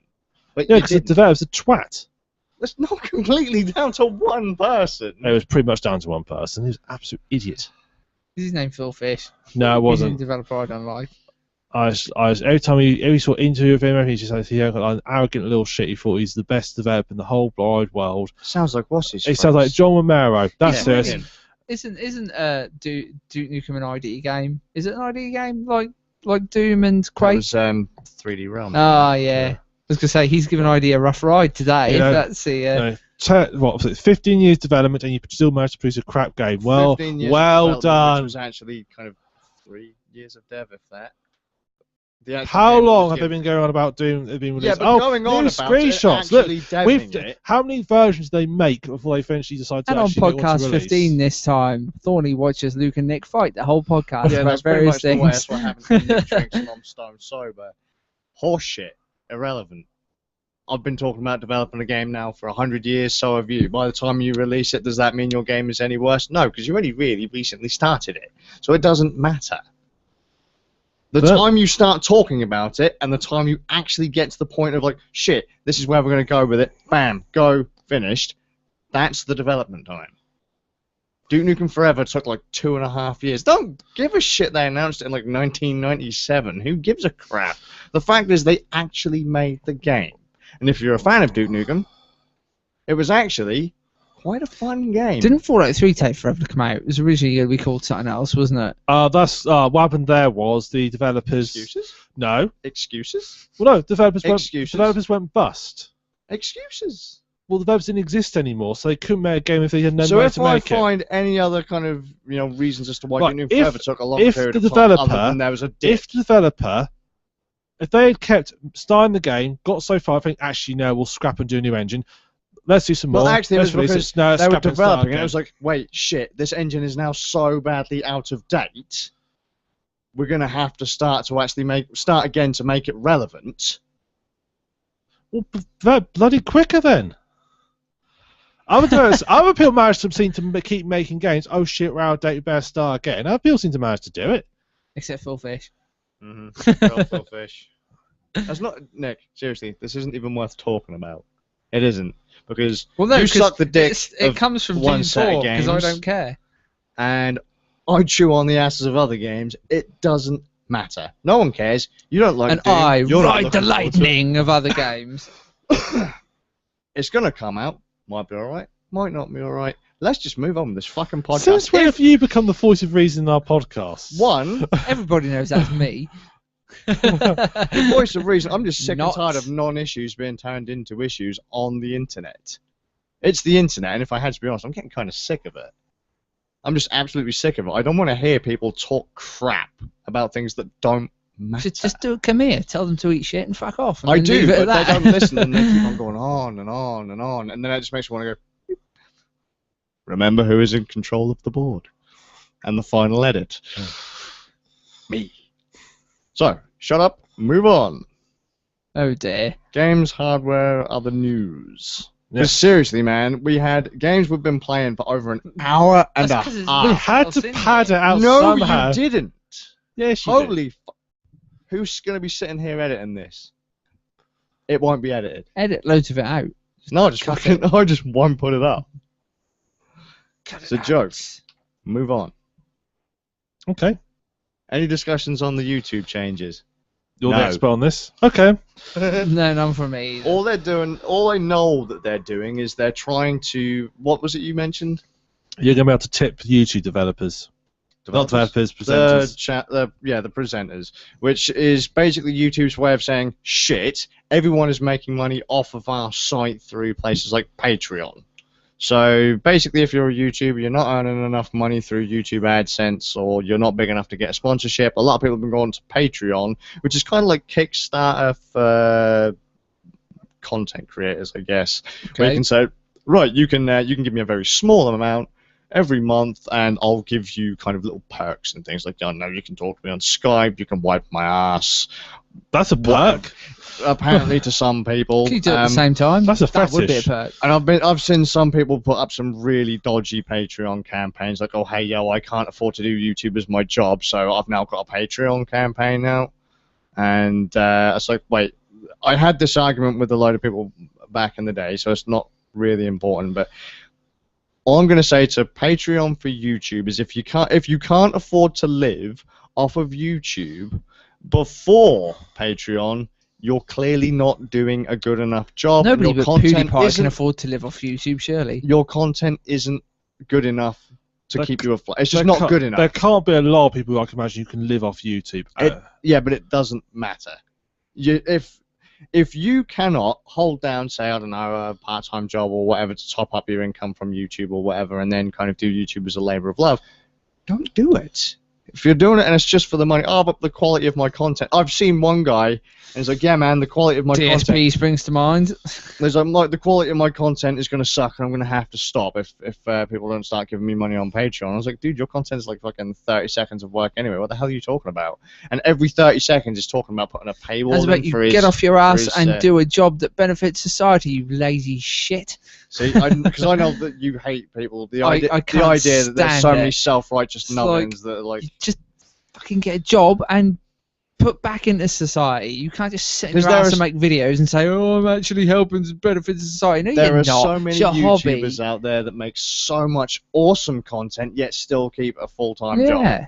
Why can't these other people? Oh, 'cause my content's gonna suck. It's like the English football team getting their asses handed to them in the World Cup against teams that actually have jobs. You know, we're talking about football players that play it in their spare time for the love of the game, but there's countries that can't afford to have teams like England's ridiculously overpaid team, so they play football in their spare I time think and we've then work. established that most English footballers are just a bunch of wimps anyway. Pretty much, yeah. But it's Yeah, the same. man. It's I've closed my knee. but it's that same I've kind got to of go home for entitled 6 months mentality, isn't it? rehabilitation. Put them on an ice hockey. Oh, oh no, I've stubbed my toe. I need to Yeah, go well, to hospital. when they're not biting each other and crying, it's just like, Let them take a puck. That was the most interesting thing about the whole World Cup was someone that actually got some violence. Well, actually, it's a bit Can I interesting. just say, and this is going to sound really bad, I didn't even realise the World Cup was going on. I was like, what the fuck is everyone putting up England flags everywhere? This is retarded. Stop doing this. I was like, oh yeah, members of the fucking World Cup. Like, I don't give a crap. I You think guys, what- you guys don't fucking give a Have you shit not when the know- Stanley Cup rolls around. I think what bothers me the No one cares about most. Stanley Cup. Have you not noticed though? Have you not? I didn't come about the World Cup either. Have you not noticed though that as soon as England got kicked out, nearly everybody just stopped talking about the World Cup? It's like, oh. It's like, no, seriously, my mum. It's- absolutely went around, like, just picking it up from big my time. point of Everyone's view- like, They lost. From my point of view, it's great England got kicked out. It's fantastic because, Yeah. like, yes, I don't have to put it up at work anymore. yeah, everyone too. goes, shut up. Everybody just stop talking about it. It's another one of those non-issues that people just won't stop Absolutely. until something happens and then they stop. But yeah, that's the same kind of mentality, this entitled mentality that, oh, you should be getting paid for doing nothing. It's like, no, it's your hobby. It's good that it's your hobby. I hope you succeed with it, but that's all it is. It's Yeah. not your job. Get off your ass and do something. If you can make a living out of it, Yeah, fair enough. good If on you're you, that but good, don't obviously start grubbing for it. there's a place in the working world for Yeah. artists, but you know, yeah. Are there any YouTubers actually, as in proper YouTubers out there who are making a living just doing YouTube? Tons of PewDiePie, yeah, motherfuckers. for a Really? start. Yeah, there are tons Doesn't of people. PewDiePie rake in something like 4 million or something? I don't It's know, and ridiculous. I wouldn't believe. The But is numbers that unless it all? came Is straight that from him. is that all from just monetization of their accounts, or have they got other Yeah. revenue streams? He in there as he well? gets Yeah, so many monetization. viewers on his content that he rakes in a hell of a lot of money. It's that's hence why we always have bloody videos advertised on our YouTube channels. I certainly don't watch him, but because I watch video game related videos, it's like, oh yeah, here's a video you might like. No, stop showing me it. Yep. It's annoying. But still, I mean, it's probably going to get harder and harder and harder to make money on YouTube anyway. Google want people to put money into the whole Google thing rather than going to Patreon. Honestly, I don't give a crap because I will never put a donate button on my channel. I'll No, never say, well, hey, do yeah. this, do that. Because I mean, the amount of YouTubers I now see saying, look, I'm going to put up a paywall. Yeah, certain I pieces get of that my as well. And it's content. just like, yeah, but And why? You're not owed anything for doing this. One like, of the YouTubers I did see recently, who I was kind of hinting at before, he was like, because he does it as his job. Yeah. He's got sponsorships and things as well, which kind of carry him along a bit more. But he started a Patreon campaign. It failed. It Right. completely failed. Then randomly, it was put on Facebook. This YouTuber said, "Look, hey yo, how do you feel to me putting up, kind of paid wall, a paywall for certain videos? Not all of them, just a handful of them." And his own fan base said, "No, your videos ain't fucking good enough." That's Like, a fair point. seriously, they were like, "Your videos suck. They're not worth paying for. Like, I will happily watch them for free because every now and then a little nugget will slip through that's actually worth something, but I would not pay to possibly see something worth watching." The dude then decided to go ahead with it anyway, even though pretty much every single one of his users said, "No, Yeah, it's ridiculous. So, I mean, if your channel is of a quality of something that would be put out by television, then yeah. and there are some because that are actually I'd really pay well to done. watch you if you're that good. If you're putting that much effort into your work and you're actually working to make it happen, fair dues to you, tip my hat to you. But when you're not, you can't expect people to pay you for the privilege. It's not happening. Yeah. It's all good. Good. Just So- that is pretty much the only YouTube Pay us change for I doing really our know. podcast, damn it! Yeah, well, that's the other thing I don't get. Like a lot of a lot of people are like, oh man, I'm not gonna do a podcast. Like, oh man, I've been doing this podcast now for about 3 weeks and I haven't earned any money You yet. do I'm it not for the doing it love of anymore. it. You do it because it's Yeah. what you enjoy. It's your hobby. Yeah, exactly. That's why we do it. We come around here, we hang out, we play tabletop games, we have a few beers, we talk shit It's a about good games, excuse to hang out with your mates. You know? That should be Exactly. good enough. and then we argue about issues that don't matter. And then when the Wow. podcast goes off, all I can do, that was fucking great. Yeah, it will be. It's like I don't realise it's all scripted. Yeah, exactly. Like, Yeah. This may look like really brief, but actually it's really small writing, and this is all scripted. I mean, What you don't there's, realise is- there's the arg. There's here, and this is me and Luke argue about stuff. I wish it was bloody right scripted. here. It says each character is a Character. full-blown essay here.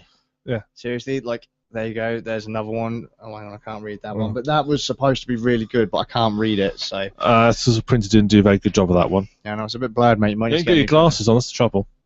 Oh, that might be why. Maybe that's why I'm so angry. The world's so.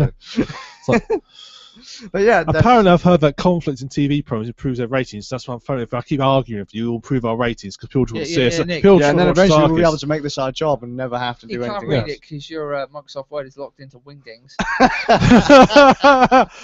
I'll have you know, this is Google Docs. I was gonna say this is all in code, is it? Yes. It is from Google Docs. It says so at the bottom. Yeah, it is. Check that out. Yeah, it is. It's a slightly annoying Google Docs, but it's all right. Good job. Good old Google Docs. Yeah. Screw you, Microsoft Word. I create every time I create the new podcast notes and I go and I look at them. I look at them the day before the podcast. Like there's still nothing in them. There's only like been 2 times I've looked at it and there's you and Thorny typing. I'm like, the hell? Yeah, Inky, it's always at the look, same time. Look, they're both logged Hey, on at the same I time. usually put something in straight away. Sometimes you'll put stuff in. Very rarely will Alan put something in. Like, I it's have all quite right. recently. The last 3 times I've put stuff in. I mean, Yeah. look, and there's a I have majority to of admit, it's Thorny. when it comes down to doing like the games we play bit, I really wish I'd write stuff down because I was like, yes, I've got loads of stuff to say about Shovel Knight, and then it came to it, and it's like panic. What do I say? What shall I say? Shit. So yeah, no, I didn't get across everything I really wanted to there, but yeah, maybe I should write stuff down in the future. Make a little mini video about it, like, Yeah. like what Nick. I will do. I Yeah. expect. Yeah. That'd be pretty neat. Yeah. Let people actually see. Some of the Gameplay, gameplay will it? and stuff. Yeah. Trust me, it's really easy. It doesn't take many hours at all. I'm actually gonna have to talk to you about that later. That's Yeah. pretty neat from someone that's actually started editing and yeah. I will 'Cause get I reckon around to it. that at the some edit point. probably wouldn't have taken me too long. But then again, not saying But that's I know I've done it before. no, but that's what I'm saying. I'm not saying that's a bad thing. I'm just saying though. But at the end of the day, you've actually gone out and made something, and although I've got the technical to do it, I'm probably be sat there going, "Fuck, what kind of footage should I put here?" And I'll just be sat there going, and then never release it. Too Yeah. perfectionist. Well, because it'll be shit. So I just didn't care. I was like, it looks good enough. Chuck it Yeah, up there. Upload it. Who cares? And I looked at it, I thought that was actually really pretty damn good. I'd better not put anything up because it's going to shame me Yeah. now. And now I'm like, no, I'm never going to release a video ever. And I'm not. Seriously, it's his fault. Good job. This is basically telling to my channel. Yeah. Hey, dude, you're right there, man. You do it. Hey, look, I'm training you in the ways by doing absolutely nothing of Yeah. how to edit the podcast. Kim, he's getting too big for his boots. Spend every... We all know this is your channel. Don't So- let him usurp your throne. So, okay, tonight I need to play some more Deus Ex so I can record it. So tomorrow night I can edit it again and upload it to YouTube overnight so my room gets Do you know so what hot we I really can't need to sleep do? in it. We need to make him play a game he hates and record it, just because it'd be excellent. I'll do that, but as long as You it's need not to- as long as it's a stupidly long game. We're going to have to do Rain again. We are going to do Rain again. And get Thorny involved in it. 'Cause it's been long enough that I don't Yeah. remember a lot of the puzzles. I remember some of them and I hate the damn Yeah. We character, definitely but- need to let's play some multiplayers as well. That's got to be done. I think, yeah, we need to do it. That's So, a neat little game. but I love that we're actually having a business meeting here in, Yeah. in the Yes, podcast. do it. We're having a meeting about how to do the podcast in the podcast. Good job. This is also for meant. People This want is it. No, this- people asked for it. They wanted to see This stuff is- that happens behind yeah, the scenes. and this is Here you basically go, it. guys. This is everything. Yeah. These around two at the table. argue, I sit here and laugh, and we get pissed, and nothing really happens. Yeah, And somehow content. it just produces itself. It just Well, clearly, we're talented. that 'cause just it happens. appears somehow. Now, if we put a donation thing on a page, you've got to pay us. Yeah, Yeah. make us money. Oh yeah. So far, I think we've made what 2p. Don't think we've actually. We're in made the any. minuses, I think, somewhere. No, definitely for sure. If you were to look at any possible income that could have come from, I mean, how many views does this channel get? Like 3. 100. Okay, right. So Do you know get what, though? 100 a month compared I to have how to much admit, money has been I spent. think there's a lot of people that do get paid for doing it that we probably deserve their money more because their content is far worse. Yeah. Except for comedy value, of course, but I won't name any names. No, because ours is pretty shit on comedy, to be fair. No, well, theirs wasn't intentional comedy. But either way, gold. Yeah. Yeah, You never we're know. probably like I'm a looking couple forward of to. grand in I'm looking debt. forward to next month because that's when all our website dues come round again. Really? Yeah. That's so just really been a year, has it? it's, August the 30th. Congratulations. That's when all the money comes out. We'll have a little birthday. There will be cake. We'll have a It won't be birthday a lie. podcast. Referencing a really old internet meme. Yes. Anyway, Anyway, do we have anything for Thunder Tits? no, I don't have fun the tids. I'm surprised there's nothing about Hypertension Neptunia in there though. Good old flashback. No. No, we don't have a flashback at all. I never. To be honest, I did write some stuff down. I thought, well, I must look that up from when I watched about the last podcast, but I forgot to look it up. We are so good at this. This is organisation. See, I'm spending all my time recording videos of Deus Ex, which no one watches. It's all good. Some of them, That's the way of being I have had. Well, I think I've all the videos done, and 4 of them have had no views at all. That's the way of being You need to a YouTuber. review more Yeah. controversial games, Nick. That's why I do. When I review Dragon's Crown, that'll get loads of views. People shouting at me, and how can you play this crap? It's representation. Oh, good. I'll just take a leaf out of Kamiya's book. Kamiya, manage my comments, please. Tell people to fuck off for me. That'd be brilliant. Tell them to play Resident Evil 2. Actually, I have got a semi-flashback, but it's a very tenuous flashback. But really tenuous, going back about 8 podcasts. Because remember, I can't even remember what we were talking about. 8 podcasts. we were talking about the update to IOSS, Is that? right? I updated it, and I finally got around to updating it again to the newest version, and I'm really upset because they've changed Siri. To what? To Brandon? another, no, they've changed it. They've got rid of that very robotic British voice to another British voice that sounds too natural. But I discovered you have different modes, so I've set Siri to Australian now. You need a Jamaican, man. It's got to be Jamaican. I don't think Jamaicans on it. You got lots of. What? How can it not be Jamaican voice? I'm tempted to try and just. I was tempted. I was tempted. Jamaican voice. I was tempted to Awesome. learn. I was tempted to learn German so I could just speak to it in German. But I said to Australian. I asked to put no shrimp on the Barbie, Can you? and it said it wasn't possible. You said it's a North Korean. I don't know. Let's have a look. It's got to be done. God. This is semi-flashback. People are going to love this. Oh, Yeah. picture of a sheep. We're going to undo the damage that Seth Rogen has done, Kim. Don't worry. Okay. By Oh, setting that's Siri to North Korean. There we go. General Siri. Language. Okay. Right. The 4 choices for English language is Australian, Canadian, United Kingdom, United States. Can any of you speak a 4? Oh, there's Korean on it. Excellent. Shall we try to on Siri in Korean? Do it. Okay, I'm going to switch airplane mode off for this. Uh-oh. So Get if ready. you have any noise interference, I'm sorry. Okay.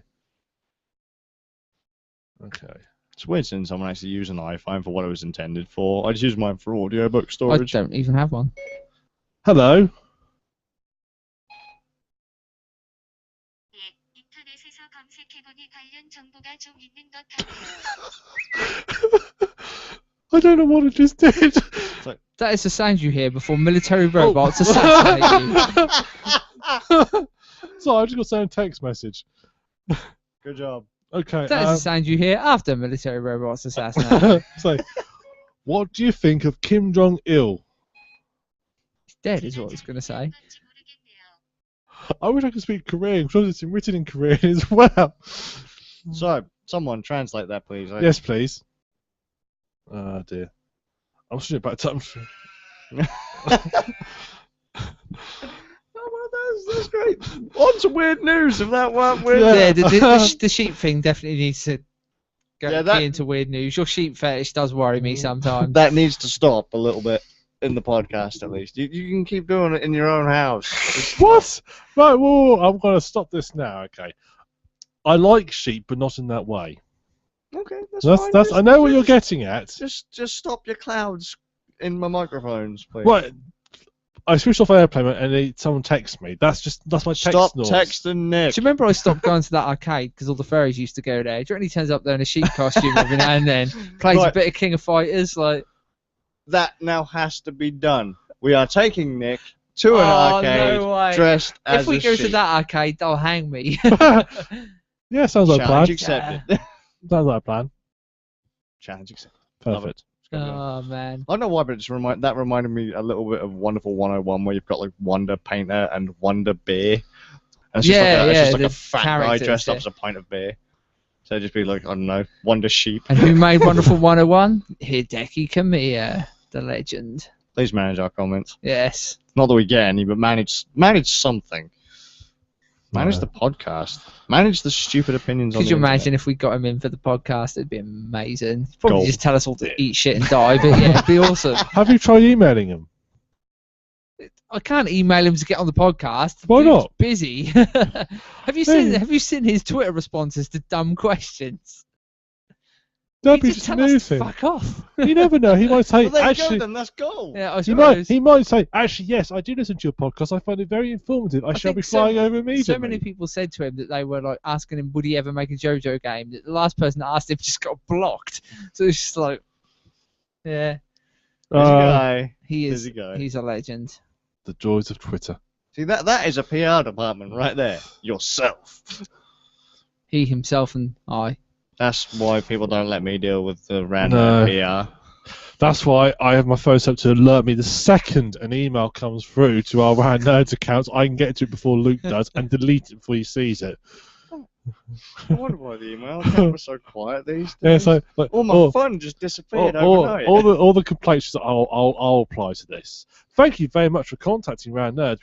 We were disappointed to hear of your sorry experience in your recent podcast. Whereas if Luke had written it, it's like, oh, suck my dick. Yeah. Have we got enough people to even complain? A No, complaint would we be a don't. great We have thing. very limited complaints for our podcast. I'm really disappointed. Huge audience, no complaints. Yeah, I mean, all 10 of them haven't complained yet. All 9 of them. Dun dun dun. That was Kim. He unsubscribed. Sorry, dude. Because we didn't mention North Korea enough in the last few episodes. Because we didn't bash Seth Rogen quick enough. Yeah, an act of war in a film form. I was surprised though that you make such a big thing about when Team America Do you came know what would out. make me laugh even more if the act of war came about because he saw Seth Rogen starring in the Green Hornet? That would just be gold. And he was like, saw that film and thought, this is the film they made about North Korea. Perhaps he did. We don't know for a fact he saw the film about North Korea. Didn't they say once upon a time, Kim Jong-un actually, he watched Team America? No, Kim Jong Il did, yeah. And apparently Oh, he that was invited Kim Matt Jong-il. and Trey to his palace. No. I couldn't find any evidence of But, that. no, but apparently he did actually watch it. He watched it, Oh, and he he enjoyed it. liked or it. something That's like what I that. heard on Yeah, the that was grapevine. it. So That's that's what, the same with their unicorn I think and that their it was in. amazing I think easy game that of golf. they might even have been joking Yeah. that I remember seeing it in like a documentary on South Park, and they were talking about Team America, and that yeah, came up. and they I mentioned did it. a bit of googling to try and find the news story related. I couldn't I do find remember. anything. I do remember someone actually saying that he did watch it, but then this is kind of in the same vein of he did find the unicorn. He did have a game of golf. If Are you we suggesting that he may if not we have? struggle to find out, I mean, it's hard enough struggling to find out like what they're doing with anything in North Korea, and they're not. How I know do we exactly know they're what filmed? they're doing right now? They're chilled out around a table with a couple of pints Watching of the lager. podcast. You know, they're doing podcasts themselves. They are doing exactly what we're doing, just the rest of the people. This is the Democratic People's Republic North Gaming Podcast They're episode. playing love letter. Whenever We anyone are- beats we're- me, shoot them. Yeah, Simple as that. Yeah, we're the only podcast in the whole world. No one else does it because none of the Western world is smart enough to know how to use a computer. No one else in the world has a computer. No, exactly.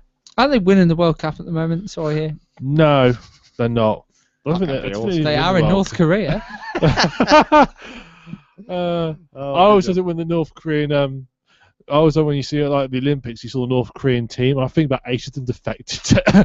They won the last World Cup, didn't they? According to North Korea. Oh, they've That's won what every they told World their Cup own ever people. happened. Yeah. Ever happened. We won again. And if they didn't, if they got the news guy, they didn't win it. Oh, it's a stupid game anyway, which it is a stupid game, but it'd be a stupid game anyway. I'll actually Yeah. agree with Nick on that one. No, there should be landmines on the field and other things, and they'd love it. I have no objection to sports in general, but I do object to the way football just takes It's over the over top. everything.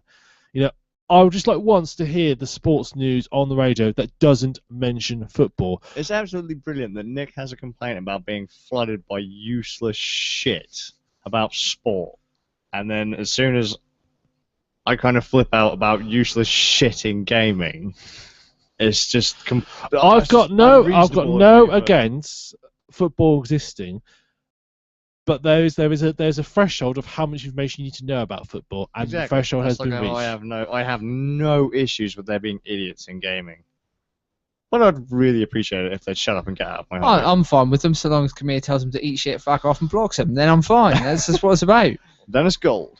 Do we have any weird news? We have. We've actually just gone and said. I was starting to Fortunately, get a bit worried then. Fortunately, no, I've got weird news. Fortunately, because I knew the podcast might be a bit short, I took some extra ones in there. Because our discussion of Have you selling got out any and more everything. comments? How can you Or say this is short?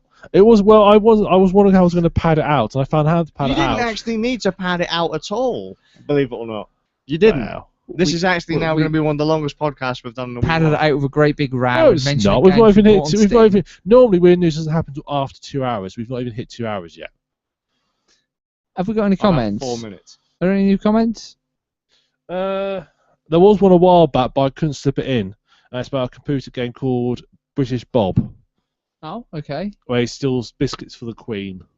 Apparently, Sounds apparently it was on the something about an MSX version. cool. All right. Does that mean Oh, anything to anybody? Apparently done it for free off the website. Interesting.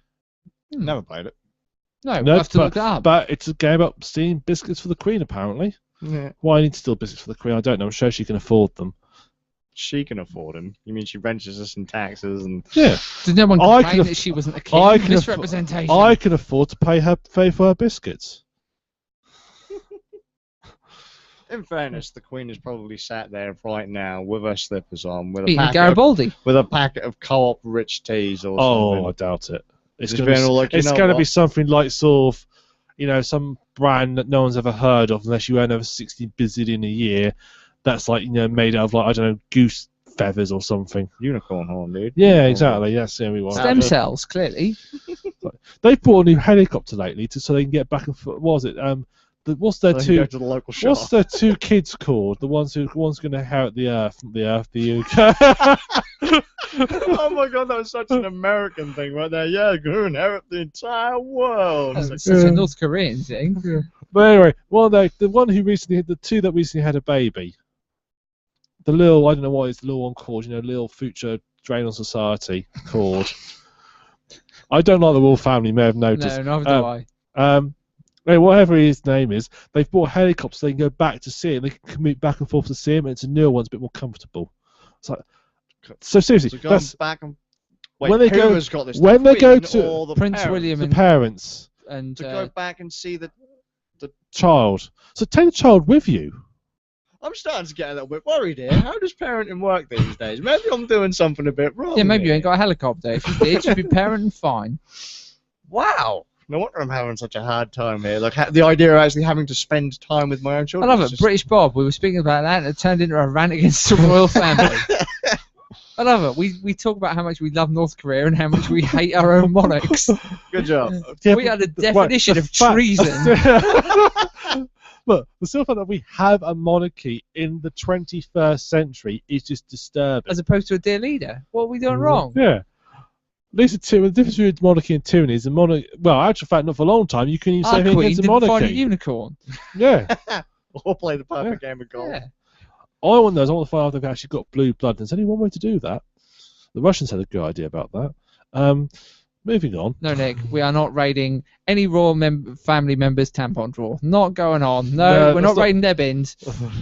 That's not the Russians did it, but How do you? It wouldn't. No. theirs involved guns mainly. We won't upset any Russians by saying that doesn't surprise us, but yeah. Holding people at I- gunpoint to put their temple. Until they started invading Ukraine, I used to quite like Russia. I just like their attitude into life. It was just seemed quite refreshing. It's like, yes, Well, we're going to be sending Nick to Russia. You'll be going to North Korea. Great. Where are you going? I'll be. I don't know. I'll probably just be sat on Hawaii. so You're I going to can be actually our get a chance you're to going to be relax. our diplomatic liaison to the Queen. Oh yes. He's Hello, gonna be Queenie. flexing Hello, photos Liz. of Putin, Hello, and I'm Liz. going to be playing basketball with Kim Jong Un and what's his name, the basketball player that Oh, hangs watch out, out there you all could the offend time. him. Dennis Rodman. I have no idea who that is, but apparently He's a guy who does He's Kim's netball. best mate. He plays- he was the Because that's Brian the double big teamed it, games in wasn't America are netball and rounders. I think they're the two big games in America, aren't and they? egg throw. And and rugby with armour. soft man's rugby. Yeah.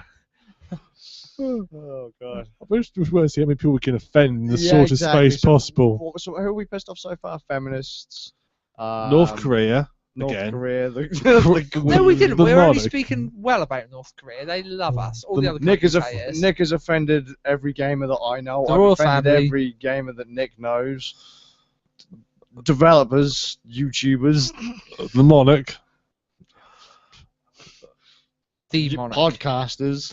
I just hope that at some point in the future, this is popular enough that we can be knighted. We are actually going to be labelled sellouts after this episode. I'm sure of it somehow. Possibly. I just want to be. I Awesome. want to be offered knighthood so I can turn it down. Good choice. I like it. Although, to be fair, it seems to happen to all the people who've been knighted recently is they get knighted, then a few years later, something comes out about them, they get the knighthood you took away. Gold. It's well worth doing, you know, Queenie. Keep going. Yeah. Just remember, Queen, whoever pays you, just do your usual thing, whoever pays you the most money, unite them. Is that still like a big ceremony? I don't know. I hope it is in a way. I do like the Or is it just like you get a letter in the post, by the way, No, congratulations? you still go to the. I think you still go to their big council house. I'd like to be knighted, And just so that when I am knighted, I can invest in a battering ram and some fools to follow me, and then siege a castle and see if siege laws still apply. Look, I've taken this castle legitimately. You can't stop me. There was no boiling oil at the top. We used the battering rams to get through the door. We're fine. Challenge accepted. Hearing that, Lizzie? Notice. Yeah. Let the games begin. Yeah. We promise we won't go after anything that you may be living in right now. no, but as soon as you move out, Fair game. Sandring's quite a nice estate, Some actually. medieval squatters' rights there going on. A bunch of knights huddled together. And I mean, like the only thing I would say is we may take it, but they have got the British Army behind them. I mean, they probably haven't got many tanks these days because I think they've all the cutbacks. And I think most of the soldiers have been made redundant. but they need to have proper siege engines and things, otherwise it's not proper warfare. I don't. You're not allowed to siege us with a tank. You need to have a siege tower. We're doing this properly, damn it. Or we'll do the proper old English thing and throw vegetables at you from the ramparts. I don't think the British Army play by those rules. That's official. I love this podcast. Could we? I would love to just be able to. We need to find out who the general of the British Army is, their leader, as it were, and just challenge him to a duel. What's got to a fucking cane? I love it. The leader of the British Army, like they've got some sort of But discernible- there is a general who's like in charge of the whole army. He's I got can't- cybernetic modifications and everything else. He's like, yeah, possibly. he's the end boss No, I of the think army. he's like. Well, it's the thing about the army is whenever you play a computer game, you go for the army. Every badass you come across is like slightly more grizzled and hard than the previous one. If you look at the British army, as you go up the tiers, they get older and older and older, so they become sort of geriatric. So I think the British army's probably got. Until they get stuffed into robots and become like mecha warriors, like mecha Hitler from Wolfenstein or something. Possibly. I don't know like what going on on Zimmer frame. Someone would say we're about to take this too far if we haven't already about 2 hours ago. I have great Time deal. too far. I will Podcast say, one. I'm going to stop this. I have a real great deal of respect for the British Army. What I don't have great respect for is the government taking away all their money, so our poor lads can't actually do anything. I'm The cool. British Army, I'm very cool with. I think the British Army is a fantastic Yeah. station. We're I'm still one kinda of the cool best with them fighting at times. forces in the You are the world. kind of person that don't like the geezers that are kind of high on themselves. Kind of like, feminists and people who complain about stupid I've met shit. a lot of Marines and I haven't liked a single one of them. Let's put it that See, way. I've met several. I've got a couple of friends who I've got one who was an ex-power and he was really cool. He was in the Falklands. stories he told me. Like one day they walked through what they thought was a British camp, but turned to be an Argentinian camp. And they realised they were in the middle of this Argentinian camp, and they had to walk their way out. And luckily, the chap in charge could speak a bit of Argentinian, so he just kept sort of fooling them. They just talked to Argentinians. In my case, it's classic RPG rules. Wizards and warriors don't get on, and me being a wizard, it's just like it's not happening. There we go. And Explanation as to why we're such a bunch of bastards. Yeah. Rock on, British Army. You are the best in the world. I know what the Americans like to think they're the best in the world, but you are the best in the world. We don't need fancy weapons. We were only ever the best because of the Gurkhas. Without them, we're nothing. We've still got the Gurkhas. I will agree with you on the point that I don't like the idea that the government puts a price on each soldier's life. Like, literally to the penny, right? You can't have that, you can't have that. Oh, that's right, you're going to get shot a few times, because I've had a few people get, unfortunately, after being sent away. And it's just stupid. Unnecessary. I'm not going to mention anything because I'm just going to be hung at the end of this podcast anyway. That makes a shame for me. Reasonless character that's ever existed. I love the fact that you're going home. What I was going to do is be insulting to the royal family.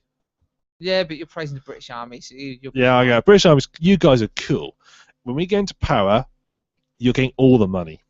No. When we get into power, we're getting all the money. No. That's how it works. No. If you're a dictator, you need a good army. I know who I'm assassinating first. It's like, because I'll paid for the British Army to have all the power, and they'll stop you. But I'm super Machiavellian. I'll have some scheme in hand. My army will have. We'll be there. My army will have ninja mecha robots. But I'm a tyrant, so they'll naturally follow me. I'm sorry, mate, but it's not going to work, because we'll take power of the country. We will, we'll rule everything, and then one day we will sit down for the podcast, and all of a sudden you'll just fucking drop dead, mate. Assuming three cretins like us could ever attempt such a thing, all that would happen is Kim would come in at the end and go, "Well done, boys, you've fought this country for me." And it's, all right, cool. Cool, Kim. So, all right, then we'll move on. We'll possibly maybe not attempt later. Right, so this will be podcast 15, the podcast that will eventually get us hanged. Cool. Didn't we say that about like 9? Well, there's been so many. Podcast? There's been so many podcasts where it's like, okay, we could actually get some complaints about this. At some point, we're going to be labelled unemployable and all that kind of stuff just because of the podcast. I'm proud of you guys. I'm genuinely proud of people. And that's when we can legitimately put a donate button on the page. Can't get a job, you can't give us money. We've offended too many people. The entire world. Yeah. Twice over. The film. Yeah. Oh dear. Right, weird news. Weird news, okay. How long have we been hovering on this? 10 minutes. Oh dear. It's a bit longer than that, actually. Not according to YouTube, it isn't. YouTube knows nothing. This is why people need to try and scum money from elsewhere. Right, weird trust news. YouTube. Carry on. Oh, good. Do either of you have the BBC News app? No. I'm pretty sure I said earlier I don't keep up with news. I'm just asking the question. You just say no. Okay, I do. And I was a victim. I said victim. I wasn't a victim. Victim Right, of the media. This is a case of I'm people. not fucking This is a scared case of of the people media. apologising. There's no real need to. The BBC has apologised after it sent 2 bizarre messages to smartphone users.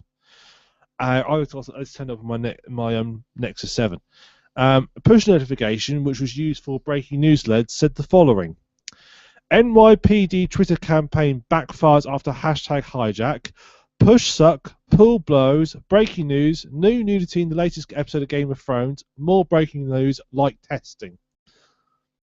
It was a test. They were testing some new features, but they accidentally sent it out as a breaking news story. They then did this twice, and the BBC had then put one out saying, so you've been bothered twice by this fake one. They sent one saying, we apologise for the previous 2 push notifications, which was sent in error. So we don't need to apologise. Okay, I look, I thought, they're testing stuff, and they haven't switched off. I've done that. And it's like most and then everyone starts jumping down and complaining, how dare you do this? All it's confirmed to me is all programs are the same, that we just write random gobbledy shit when we're testing stuff. Mm-hmm. Where you put something that you shouldn't really write in a computer program in the computer, whichever goes public. You put something controversial. I do the same thing when I'm testing editing techniques. Exactly. You run controversial, and then you run it all, you program around it, and you forget to take it out. I will mention, when I used to be a telemarketer, what we used to do was when the computers would blank anything that you were type. You could type things in, but you wouldn't see them until the call came up. And me and my friend, controversially, used to have hours of fun trying to make each other laugh on calls by putting the names of famous murderers into the engine when you couldn't see it, so that they'd flash up when we got a call. So we're just like putting in the most heinous people we could possibly think of, and then thinking, oh shit, well, he's done one worse than me. And you'd just be sitting there on call waiting for someone. I thought you were doing serial killer famous serial killers. One-upmanship. Oh, And that's why we sit around a table together doing a podcast. We are all complete bastards. Pretty much. Where you guys are. Somehow Nick is here. Yeah. Nick is here for me to shout at. Yeah. Now, I've got a query with you. Your quadricopter you've got up there. Aye. I'm assuming it's called a quadricopter because it's got 4 blades on it. Okay. So, all I'm going to ask is that there's a photo attached to this of a quadricopter that had 6 propellers. Then it's a Hexus something or other. Shouldn't Hex would be 5? Or was it a Sector. sex? Yeah, that one. Sexter copter. Anyway, that's a technical It's point. a sex copter. Wow, Yeah. I'm sure that's not the What one was the it royal they said? family There was bought. no, that you have to call it something else though. But then everyone said that saying sex in its name is a lot funnier, so we're just going to call it that anyway. Yeah. But So anyway, that's a technical term, anyway. So, have you ever thought of using we've already debate where people thought using your quadricopter for evil, but actually, in fact, you're just doing it for being, filming. yeah, Well, Have after you ever- this podcast, they're probably Have not you gonna link so considered much. using it for evil? no No. one's Well- life is that interesting. No. Well, I'm trying, sort of perhaps doing sort of like airdrops and stuff like that for evil purposes. No. Just be careful if you ever do go into that line of business. A helicopter drone being used to try and smuggle drugs to a jail crash landed in the prison exercise yard. Now, I thought the drones were meant to be quite hard to crash land. What they didn't think about was this jail had netting set up to stop normal helicopters landing. They also didn't think about this, that a drone is basically a small helicopter. And it promptly hit this netting and promptly crashed. Good job. I thought the jail's method of stopping helicopters landing is just to make them crash. I think its defense system goes... Royal family, take note. It was sophisticated, apparently. This is in Dublin. Fitted with a camera, and it hit the special netting and came down. It's not known quantity of drugs it was carrying, but a prison source said this is in a toy. Thanks. High-spec drone, high-spec camera, through which the operators could monitor which it was taking. They wouldn't have attempted to land in the prison, just hover over until the inmates got their hands on the contraband. Apparently, it was worth about £1,600. Inmates who were expecting Wait, the device. the stuff they were dropping off was £1,600. The quadcopter valued around £1,600. Which isn't actually all that much, really. Yeah, it was. Well, I didn't say it was a lot. I didn't say it was a lot, but it's still a fair amount. You could buy a good decent second-hand car for that. It's not. Yeah, that's because we're not. That's because, well, for me it seems like a lot of money. Semantics. Carry on, people. Yeah, moving on.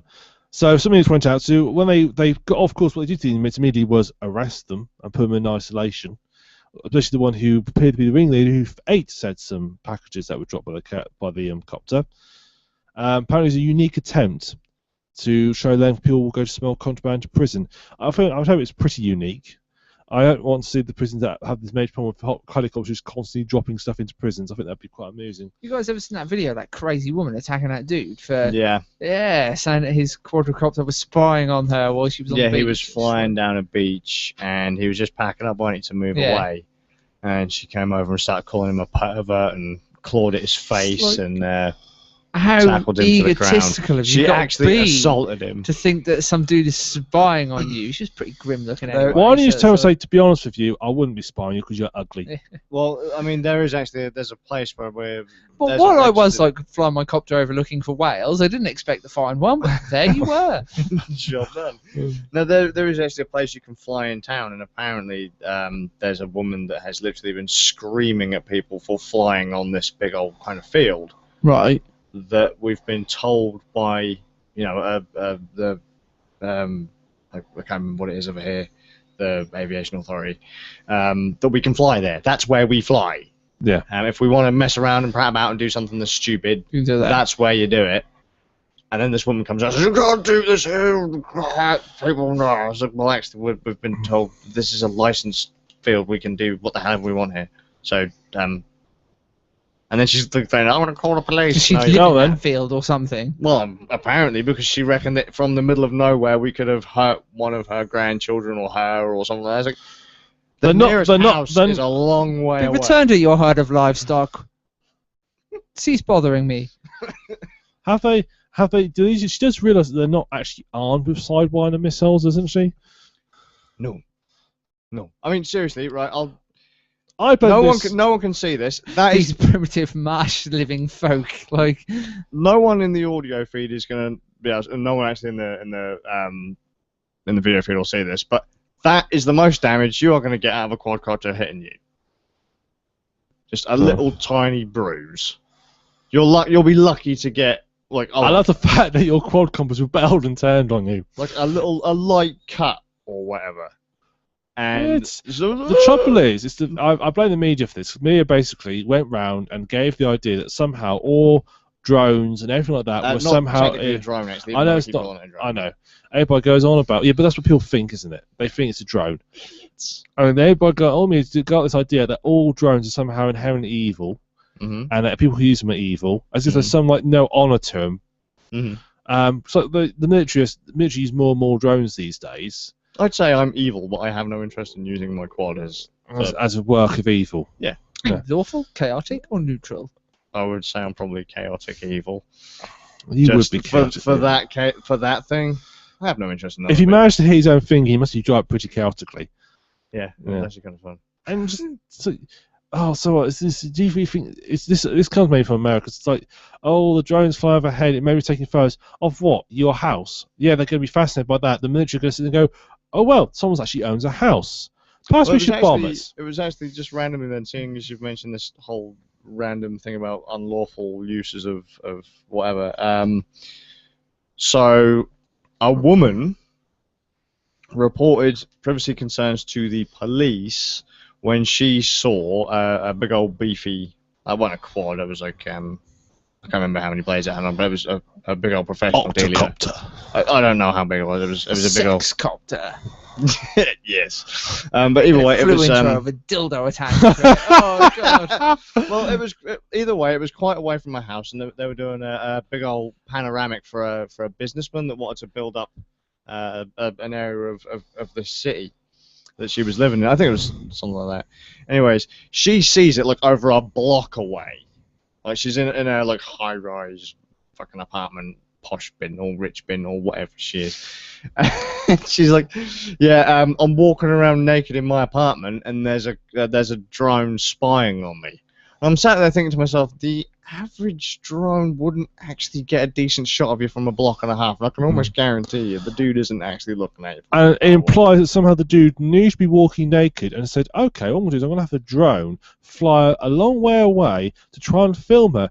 Or I could just like attach a small camera and just fly past, hold it for a few seconds, and wait as soon as she knows me, I'll just fly away.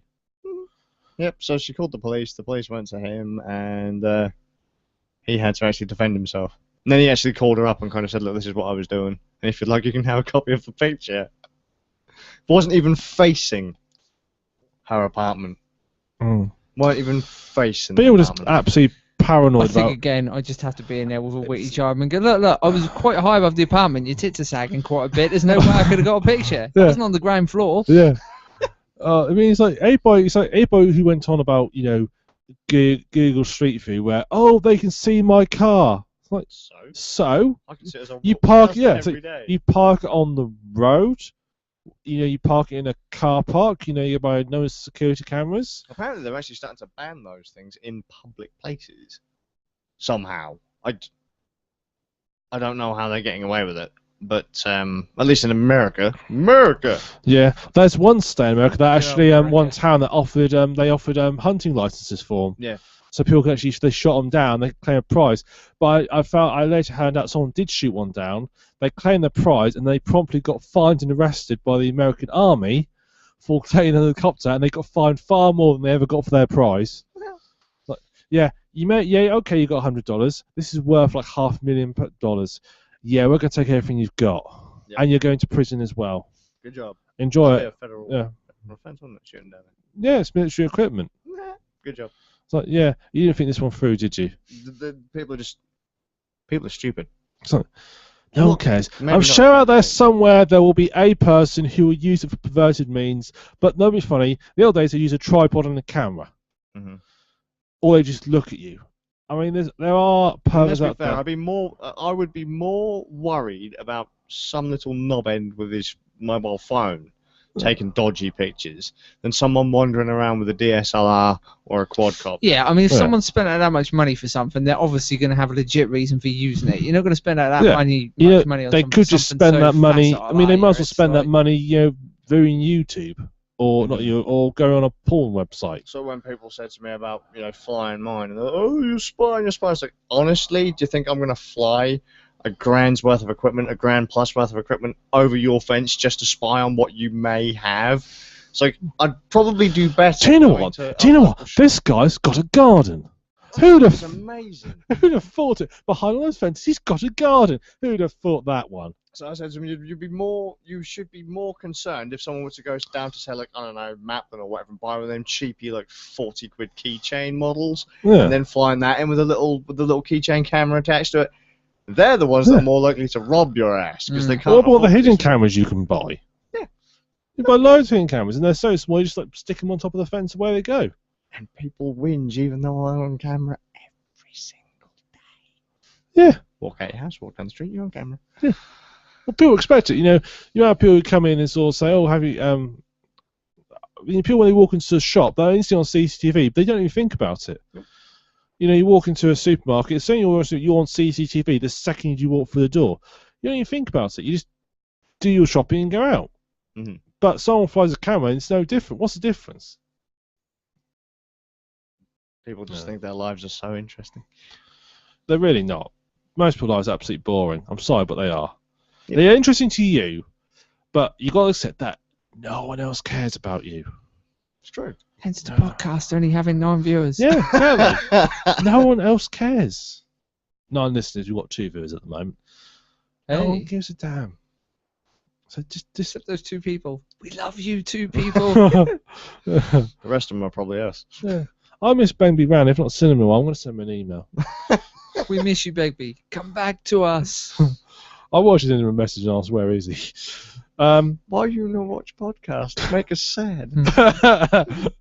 Yes, exactly. I'm going to say that's exactly what I'm going to say. I think we've talked in the past about typos Yes. on various things causing On problems. podcasts. Typos on podcasts? I've never known of an audible typo. Yeah, I do all the time when I go or when I sort of mispronounce something. Once upon a time, we used to edit those out. Yeah, you can't do it anymore. Fuck, it used to take ages. So, right, my bit's done. I've got the Nick's voice track. You wanted to save one earlier. His Yeah. No, I wanted to save one earlier when I can't close the door. Yeah. Ah! Cars and kittens. Just coming out and Like, just the destroying most low budget horror film ever. I can't close the door. Ah. or me sweet talking Linford. That was amazing. Moving on. Moving on. Talk about typos. And you do wonder if someone has any sort of production values in if you're like a manufacturer who makes signs, you'd hope that someone who makes the sign, can at least sort of use logic and reasoning when they read it back to themselves. So if you got asked to make a sign for a parking area, and you need to put a time limit on, like how he says no parking more than 2 hours. Yeah. If your sign was you were instructed to make one that said 1 minute parking, you'd hope you'd think about it and think maybe this is wrong. Was something like one minute parking? Or, No, it was actually 1 minute parking they actually put on it. Oh, okay. So This is due to this is in Los Angeles. And it was a mistake. They literally put a sign that said saying 1 hour parking. It said 1 minute parking. Oh. Apparently, somebody actually did get a ticket, but that was reported on Twitter, which means it's definitely true. They did initially say we'd be able to change it for a fortnight, but apparently they managed to soon do it afterwards. Can't change that for a fortnight. So, well, just at least just take it down. Oh, no, man, can't do that. Or how? You must have an intern. Send out an intern to write on a bit of paper in permanent marker hour and just stick it over the minute Dude, that bit. just looked like some hike he's come along and just like, duh. It's like that's what the British would do. It's like, oh, we'll just stick something over it. That's what the average pikey that don't want to get a ticket does. Damn it. Yeah, I don't think they'll go down. You were the one that suggested it, mate. Now, we've talked a lot about North Korea, but we haven't talked about their next-door neighbours, South Korea. And we need to discuss it, and this also bringing back because the important news of the World Cup. And apparently, I know that if we ever go, because also we will be hated in South Korea, because we support North Korea so much. I know exactly how they'll show this place to us when we ever inevitably end up going over there. And even Sue might have been saying that when I was speaking to her, how much she hates me. We don't know. But if we go over there, they'll first start by throwing toffees at us. Free food. Excellent. This is what happened to their squad when their football squad returned to the country. They had toffees thrown at them. The 23-man squad, coached by Hong Myong Bo, arrived at Incheon International Airport on the outskirts of Seoul from Sao Paulo Can you early on imagine if we Monday. did that to our team when they returned? They'd be dropping like flies all over the place. Oh, I got an injury! Oh no! Hospitalisation! That man assaulted me. The amount of money on rehab. It's all been well, Dad. It all been well. Oh, I can't remember a footballer. That's what they should do Who's to in the Suarez. foot- Throw it's- enough toffees right, at him to stick his teeth together. David so he Beckham, can't he's a fight footballer, people. isn't he? David Beckham's a footballer. Does he still exist? Well, he's not dead, so yeah, he still Right. exists. David Beckham, he's recovering. He's received heavy bruising from a toffee that was temporarily gently brushed into his shirt. Apparently, they did this. There's a popular phrase which is "go eat toffee," which is apparently a ruder version of "get lost." I'm trying to figure out how that happened. Go eat toffee. I'm trying to think the connection. Oh, that we happened. love you, Korea. North or South, you are hilarious. Apparently, the pressures were bigger than we thought for young players on the big stage of the World Cup. Well, it's like the biggest for you guys. Football, the World Cup is the biggest thing. Surely you must assume that's going to be the most pressureful thing you can imagine. He says he hopes they'll make. He's not made a decision yet on his future. He might be forced to quit. This is the coach. He'll make the best decision apparently, which will be presumably to stay. For him. Hello. Now, we spoke a few episodes back about the town you could buy for 1.1 Tim million bought or it? so. No, he didn't buy it. But if you can't quite stretch that, I found you an alternative. Okay.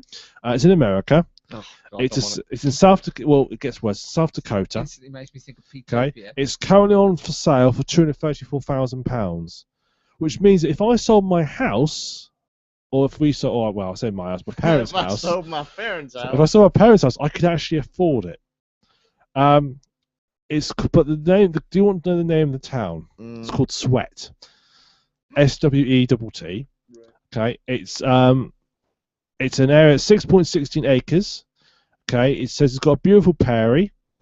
It comes complete with a bar, lounge, 40 by 80 garage. I don't know what unit that says. It just says 40 by 80. Is that inches? Is that millimeters? Is that miles? Who knows? Turns out you actually get a doll's house or something like that. Yeah, I'm going to guess it's yards, because Americans don't understand metric. That has been used as a tire shop, a house, and there's a house and 3 trailer houses. There's a reason to have it. It's got trailer houses. Apparently, at the moment, it's got 2 residents, him, his wife, and a dog. Apparently, he hates to get rid of it, but if he doesn't sell it this first year, he'll probably keep it. I don't quite know the logic of that. Yeah. He wants to focus on his business.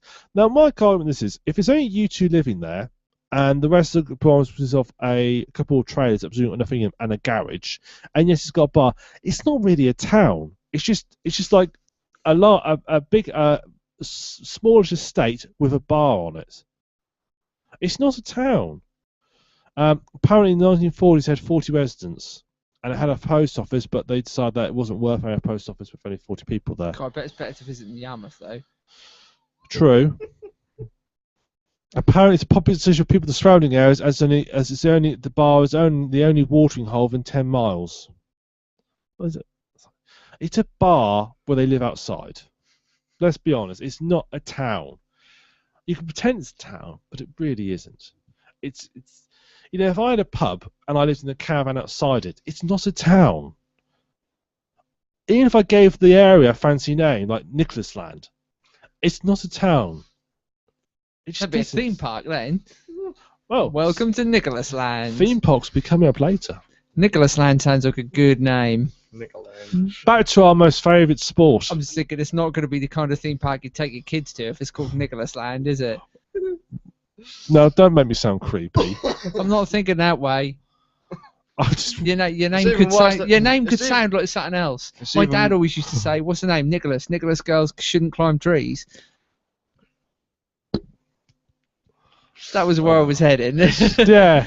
I But the wasn't way calling you, it the that. way you said it But seriously, sounded really dodgy. the way that you then accuse him and he's all on the defensive, it makes me wonder what the hell are you two actually thinking? I What is going know. on I in know your- what he was. The way he said it did sound slightly I dodgy. was thinking of a theme park for the naked babes. What's wrong with that? It doesn't. That's not how it came out. I know that's what you were thinking. That just didn't sound right. You two are just. It's called Nicholas Land, not Jimmy Savile Land. All right, it's fine. Well, Power Slam, can you tell what I did yet? Oh. That was a shocker. Anyway, back to our favourite game, and back to possibly one of our not favourite in this country, but one of its neighbours again. But it's not South Korea, the other neighbour in China now. In China's had to open a special clinic for football fans who have got an ailment called World Cup syndrome. They're complaining of loss of appetite, anxiousness, and chronic insomnia after having to stay awake for live games with a time difference of 11 hours. It's treating fans, so it's opened up. It's the World Cup Syndrome Clinic, opened up in Chengdu, number 3 People's Hospital in Chengdu City in southwest I only know China. that because of Dynasty Warriors. Okay. That's bad, man. I've been there in a game. It's treating fans everything from lethargy to paranoia brought on by unhealthy and irregular sleep. They are treating psychological issues related to hysteria from watching exciting games. Football isn't exciting. It really isn't. Wang Fu Rong, 35, said, I was gutted when Suarez bit the Italian guy and I just kind of cracked.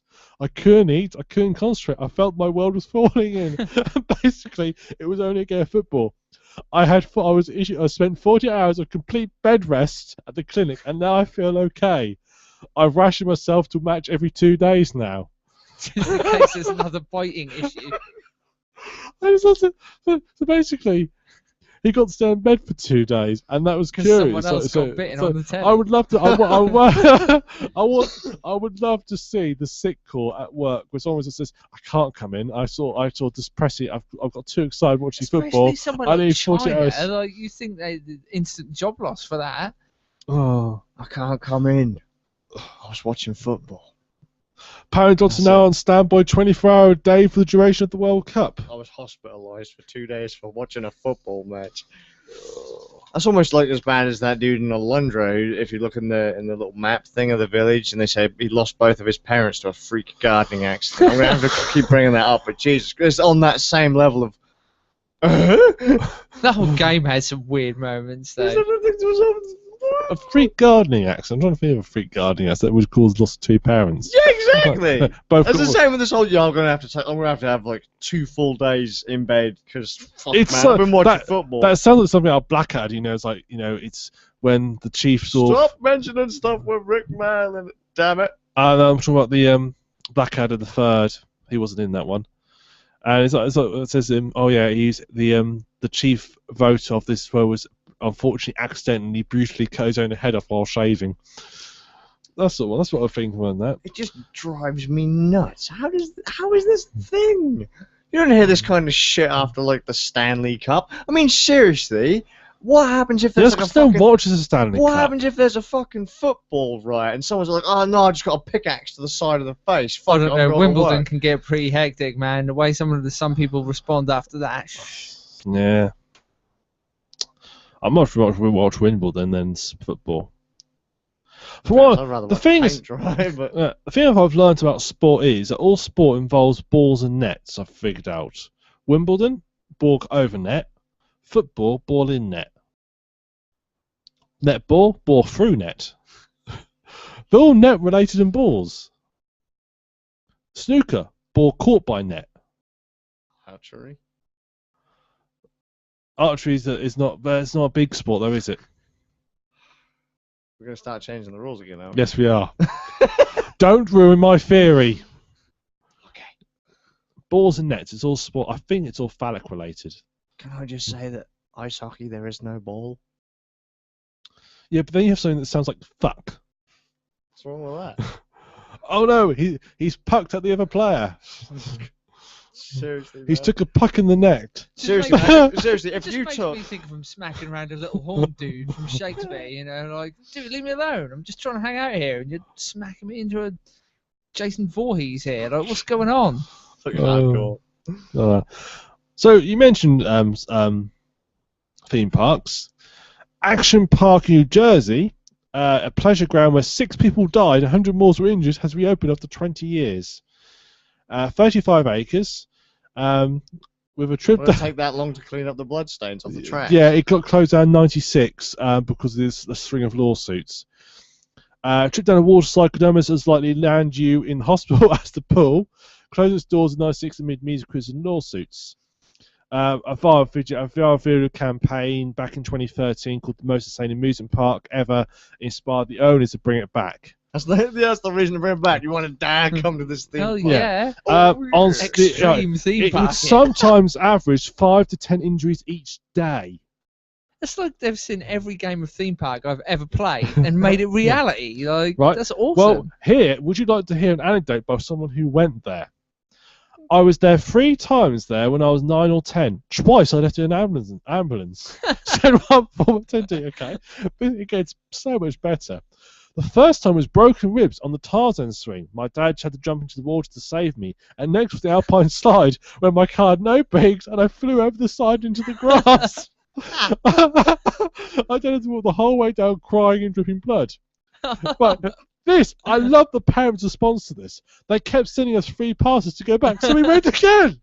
But I was extremely cautious and only went on one ride, a kayak where you simply paddle around a sort of lazy river. I loved it and it was safe. But, Until it's whoa, no, it gets better. But the next day, the ride was closed because someone fell off the kayak and was electrocuted by the electric currents. Nice. Never went back again, too afraid. I'm not surprised. most metal theme park Yeah. ever. Sounds good. Apparently, tested modification to peace, health, and safety. They haven't wired up the boating leg for a start. It would tie in some of its lawlessness of the 1970s with alcohol permitted. That's a good combination. And I Survived Action Park T-shirts for sale. Was this entire thing put together with like thumbtacks, spit, with a bit of Sounds gaffer's like tape my and kind cable of theme tie? park. The only thing I can feel is there's an episode of Simpsons where Homer and Ned Flanders build a theme park, and it's incredibly dangerous. Which reminds me of an episode of Clerks, the animated series, where they have two junkies coming in, or a junkie and an alcoholic coming in, and they ask for thumbtacks, Elmer's glue, and Band-Aids so they can build a Ferris wheel. Nice. Yeah. Apparently, the overall conclusion from people who went to Action Park have it is that it was a phenomenal place if you survived. The strength of that passion far outweighed the negative things. Like death. Yeah. Finally, on to masturbation news. Oh, we have to have something like this in New York. Yeah, it just feels traditional now. A Randy Postman has found himself in court after he rang a sex chat line from a customer's house, doing his rounds. He was 38, snuck into the house last September while its only residents were in the greenhouse and made a 3-minute call to a live sex line from the house phone. But the postman, Fred, when he saw the homeowners heading back to the house, the couple noticed the handset was missing from its cradle, dialed the last number, and was stunned to hear the voice of the husky sex line operator. I mean, if you're going to flee, at least, you put the phone back properly, wouldn't you? It takes a second to put the phone back properly. Or just don't do it. I'm not really going to comment because I've never really thought Make of, sure you don't whilst spill the I'm on contents of your job. Don't post need to sack think all over about the it, Andre, floor. but you just think logically. No, I mean, Nick, seriously. That has never crossed my mind. You know what? I'm going to fucking break into someone's house. I'm going to phone a sex line. And then when I'm about to get fucking rumbled, Do I You put may the phone down? have may have crossed your mind to do that, but if you were in a situation where you had to put the phone down quickly, I think you could put it down quickly enough to put it on the hook properly. You don't need to have broken I in. would really This rather guy not clearly try likes this. playing with dangerous situations. Maybe he thought. Apparently, he's "Let me unable. hang Yeah, apparently he's unable to explain his actions in this incident," said his lawyer, which can make excellent. So he just tried the door and waltzed in. No, apparently the owners basically had given permission to drop parcels off, and so he got to just open and put the parcel in. So he also saw that out back, so he put the parcel in, presumably, and then went and used the phone. That's their own fault. Apparently he's the Royal Mail apparently carrying a internal investigation Oh, Royal Mail. into the That incident. explains everything. Yeah, he worked there for 15. He's worked for them for 15 years. He was It clearly just- fucking bored. He hasn't gone postal yet, so Yeah. he's clearly a bit. They haven't said how many sex chat lines he ran on that 15 years though. So, Good job, son. Good job. I don't know how many times he's done it before. Presumably he's done it more than once. It was a fucking good plan, mate. Save me a fortune. She walks in. Excellent. What about your phone, love? That's how it started. He's got a plan set up with him where he gets bonuses if he's ringing from other people's numbers. He's actually just been talking to the lass on the phone, fucking them in someone else's house using their fucking phone right now. This is awesome. And she's all like, "Oh, what? Seriously?" And then the next time he calls up, "Cool, so whose house are you at now?" And he's all like, So, I'm not. This I mean, story will yeah. inspire a ride. At I don't Action know. Theme Park. I like the thing that he's been sent to prison and he gets his phone call. Like, okay. That's like the Yeah. ultimate score. She's like, "Oh man, now that really fucking pushes her buttons." I love the impression that when they're phone. Yeah, that's cool.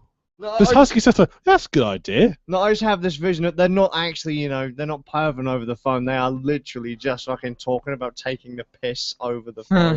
So yeah, man, I'm fucking just broken. So look, this is just how I imagine a couple of chavs. Like, just, seriously, what the fuck else? Why does they don't really care what you talk to them about on the phone? So just imagine some random postie calling up a random number and saying, "Fucking hell, this is awesome. I'm just calling up I some." wonder what role play did. Do you think she's all like said, "Oh, just imagine I'm licking the stamp and slowly caressing it onto the envelope"? I don't know. Nick, Yes. I'm seriously gonna have to start questioning your parents about what the hell's going on with you. All right? Like seriously, was Nick okay as a child? I mean, They'll probably say no. I was thinking more innuendos about emptying the postage sack, but Yeah.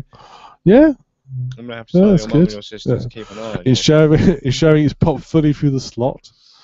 that's an episode of Postman Pat waiting to happen. Oh, God. Ronnie, I'm going to be talking to your mum about this as well. I'm sorry, it's not allowed around my house ever again. Postman Pat, and the internal investigation. He was on the phone asking about a black and white cat. It's all good.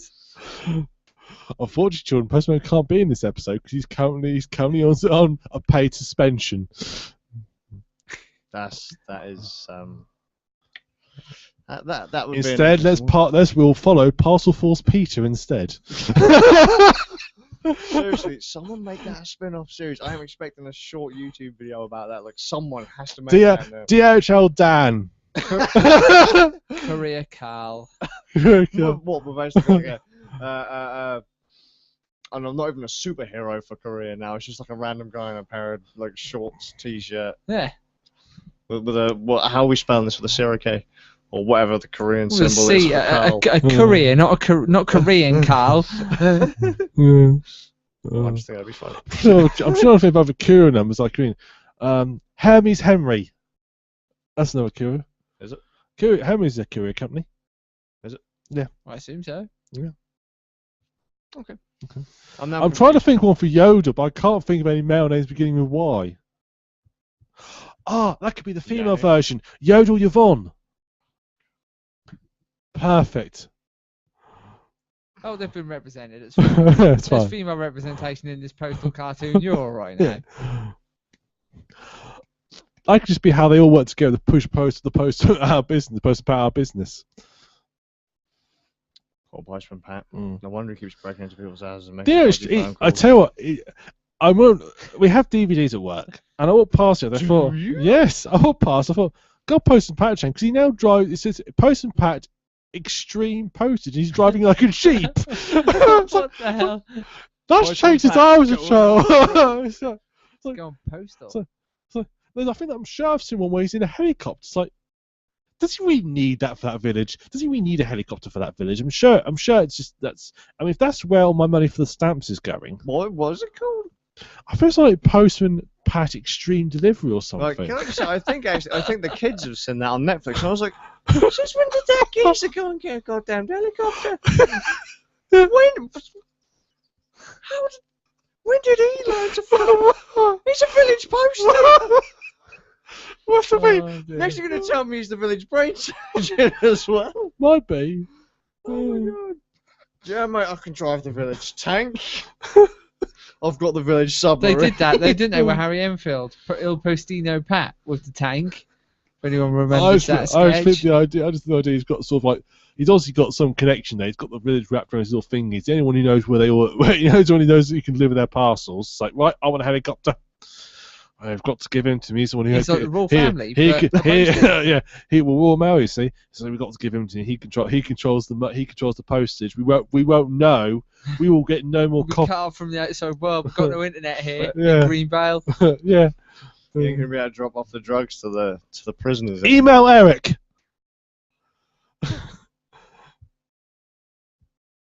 All your names have been male, Nick. You're going against everything you were fighting shut for up. earlier. Yodel Yvonne wasn't male. That's the only one. Yeah, see, and I'm She's Nick, a trying side to- character. I'm trying to think of a. No, she was the main character. The others were side characters. I'm trying to think of another. Because Yodel was basically taking over everybody. you're failing. Interserve Izzy. Oh dear. Yeah. Let's just give this up. Okay, so the podcast is over. FedEx Fanny. Oh dear. Great friends of Postman Pat. She's FedEx probably fan. the last on the I was other going end to of say, the that dude was getting through to, like. But we are not letting Nick drink ever again. Ever. Or water. Seriously, man, I'm going to have to tell your parents about this. Nick's getting a little bit... It's supposed to be my job to be a bit of an asshole on the podcast. I'm trying to think of some other delivery companies. I'm running out of names. He's still going! Can't think of It's over! The podcast is over! We're I done. keep this going for as long as I Done. want. That's it, it's done. It's off. It's finished. Nick's sad. Nick's sad. No one can see you, but no. Yeah, he's pulling a really sad face. It's a face you'd love to slap. I'm gonna do a football and go cry somewhere. Okay, Oh, good dear. job. Outro, Nick. It's your job, so stop okay. being a... Well, where can you find us? You Wait, can does he find have a second page just for him? Well, you didn't really need that second page, did you? To be honest, What? I don't really need to be honest either. Website randnerds.com, Twitter @randnerds, YouTube. You're watching it. Unless you're listening to the podcast, in which case right now you're thinking to yourself, what the fuck? YouTube.com/randnerds, Google randnerds, Facebook randnerds, Steam community randnerds, email comments @randnerds.com. There you go, outro. Good job. Yeah, thought you like it. That was brilliant. You did it. So look forward to joining you on the next one in a fortnight's time. Until then, I've been Nicholas Assuming you're Jones. still wanting to tune in. But yeah. They're still watching. Who's So- watching? 2 people. Someone called Jamal, and I can't pronounce. Oh, what's up, guys? How you doing? Anna Yaboyo. Hopefully I haven't offended either of you two. But yeah, they're watching. So until next time, Thanks for watching. thanks for guys. watching. You ain't said your names yet. Okay. I've been Nicholas Jackson. This has been Luke Roberts. This has been Adam Thorne. There you go. You see? He's Well, done how it for us. how hard We was don't that even to need do? us to be here. Well, we ever need to say our names Sure, again.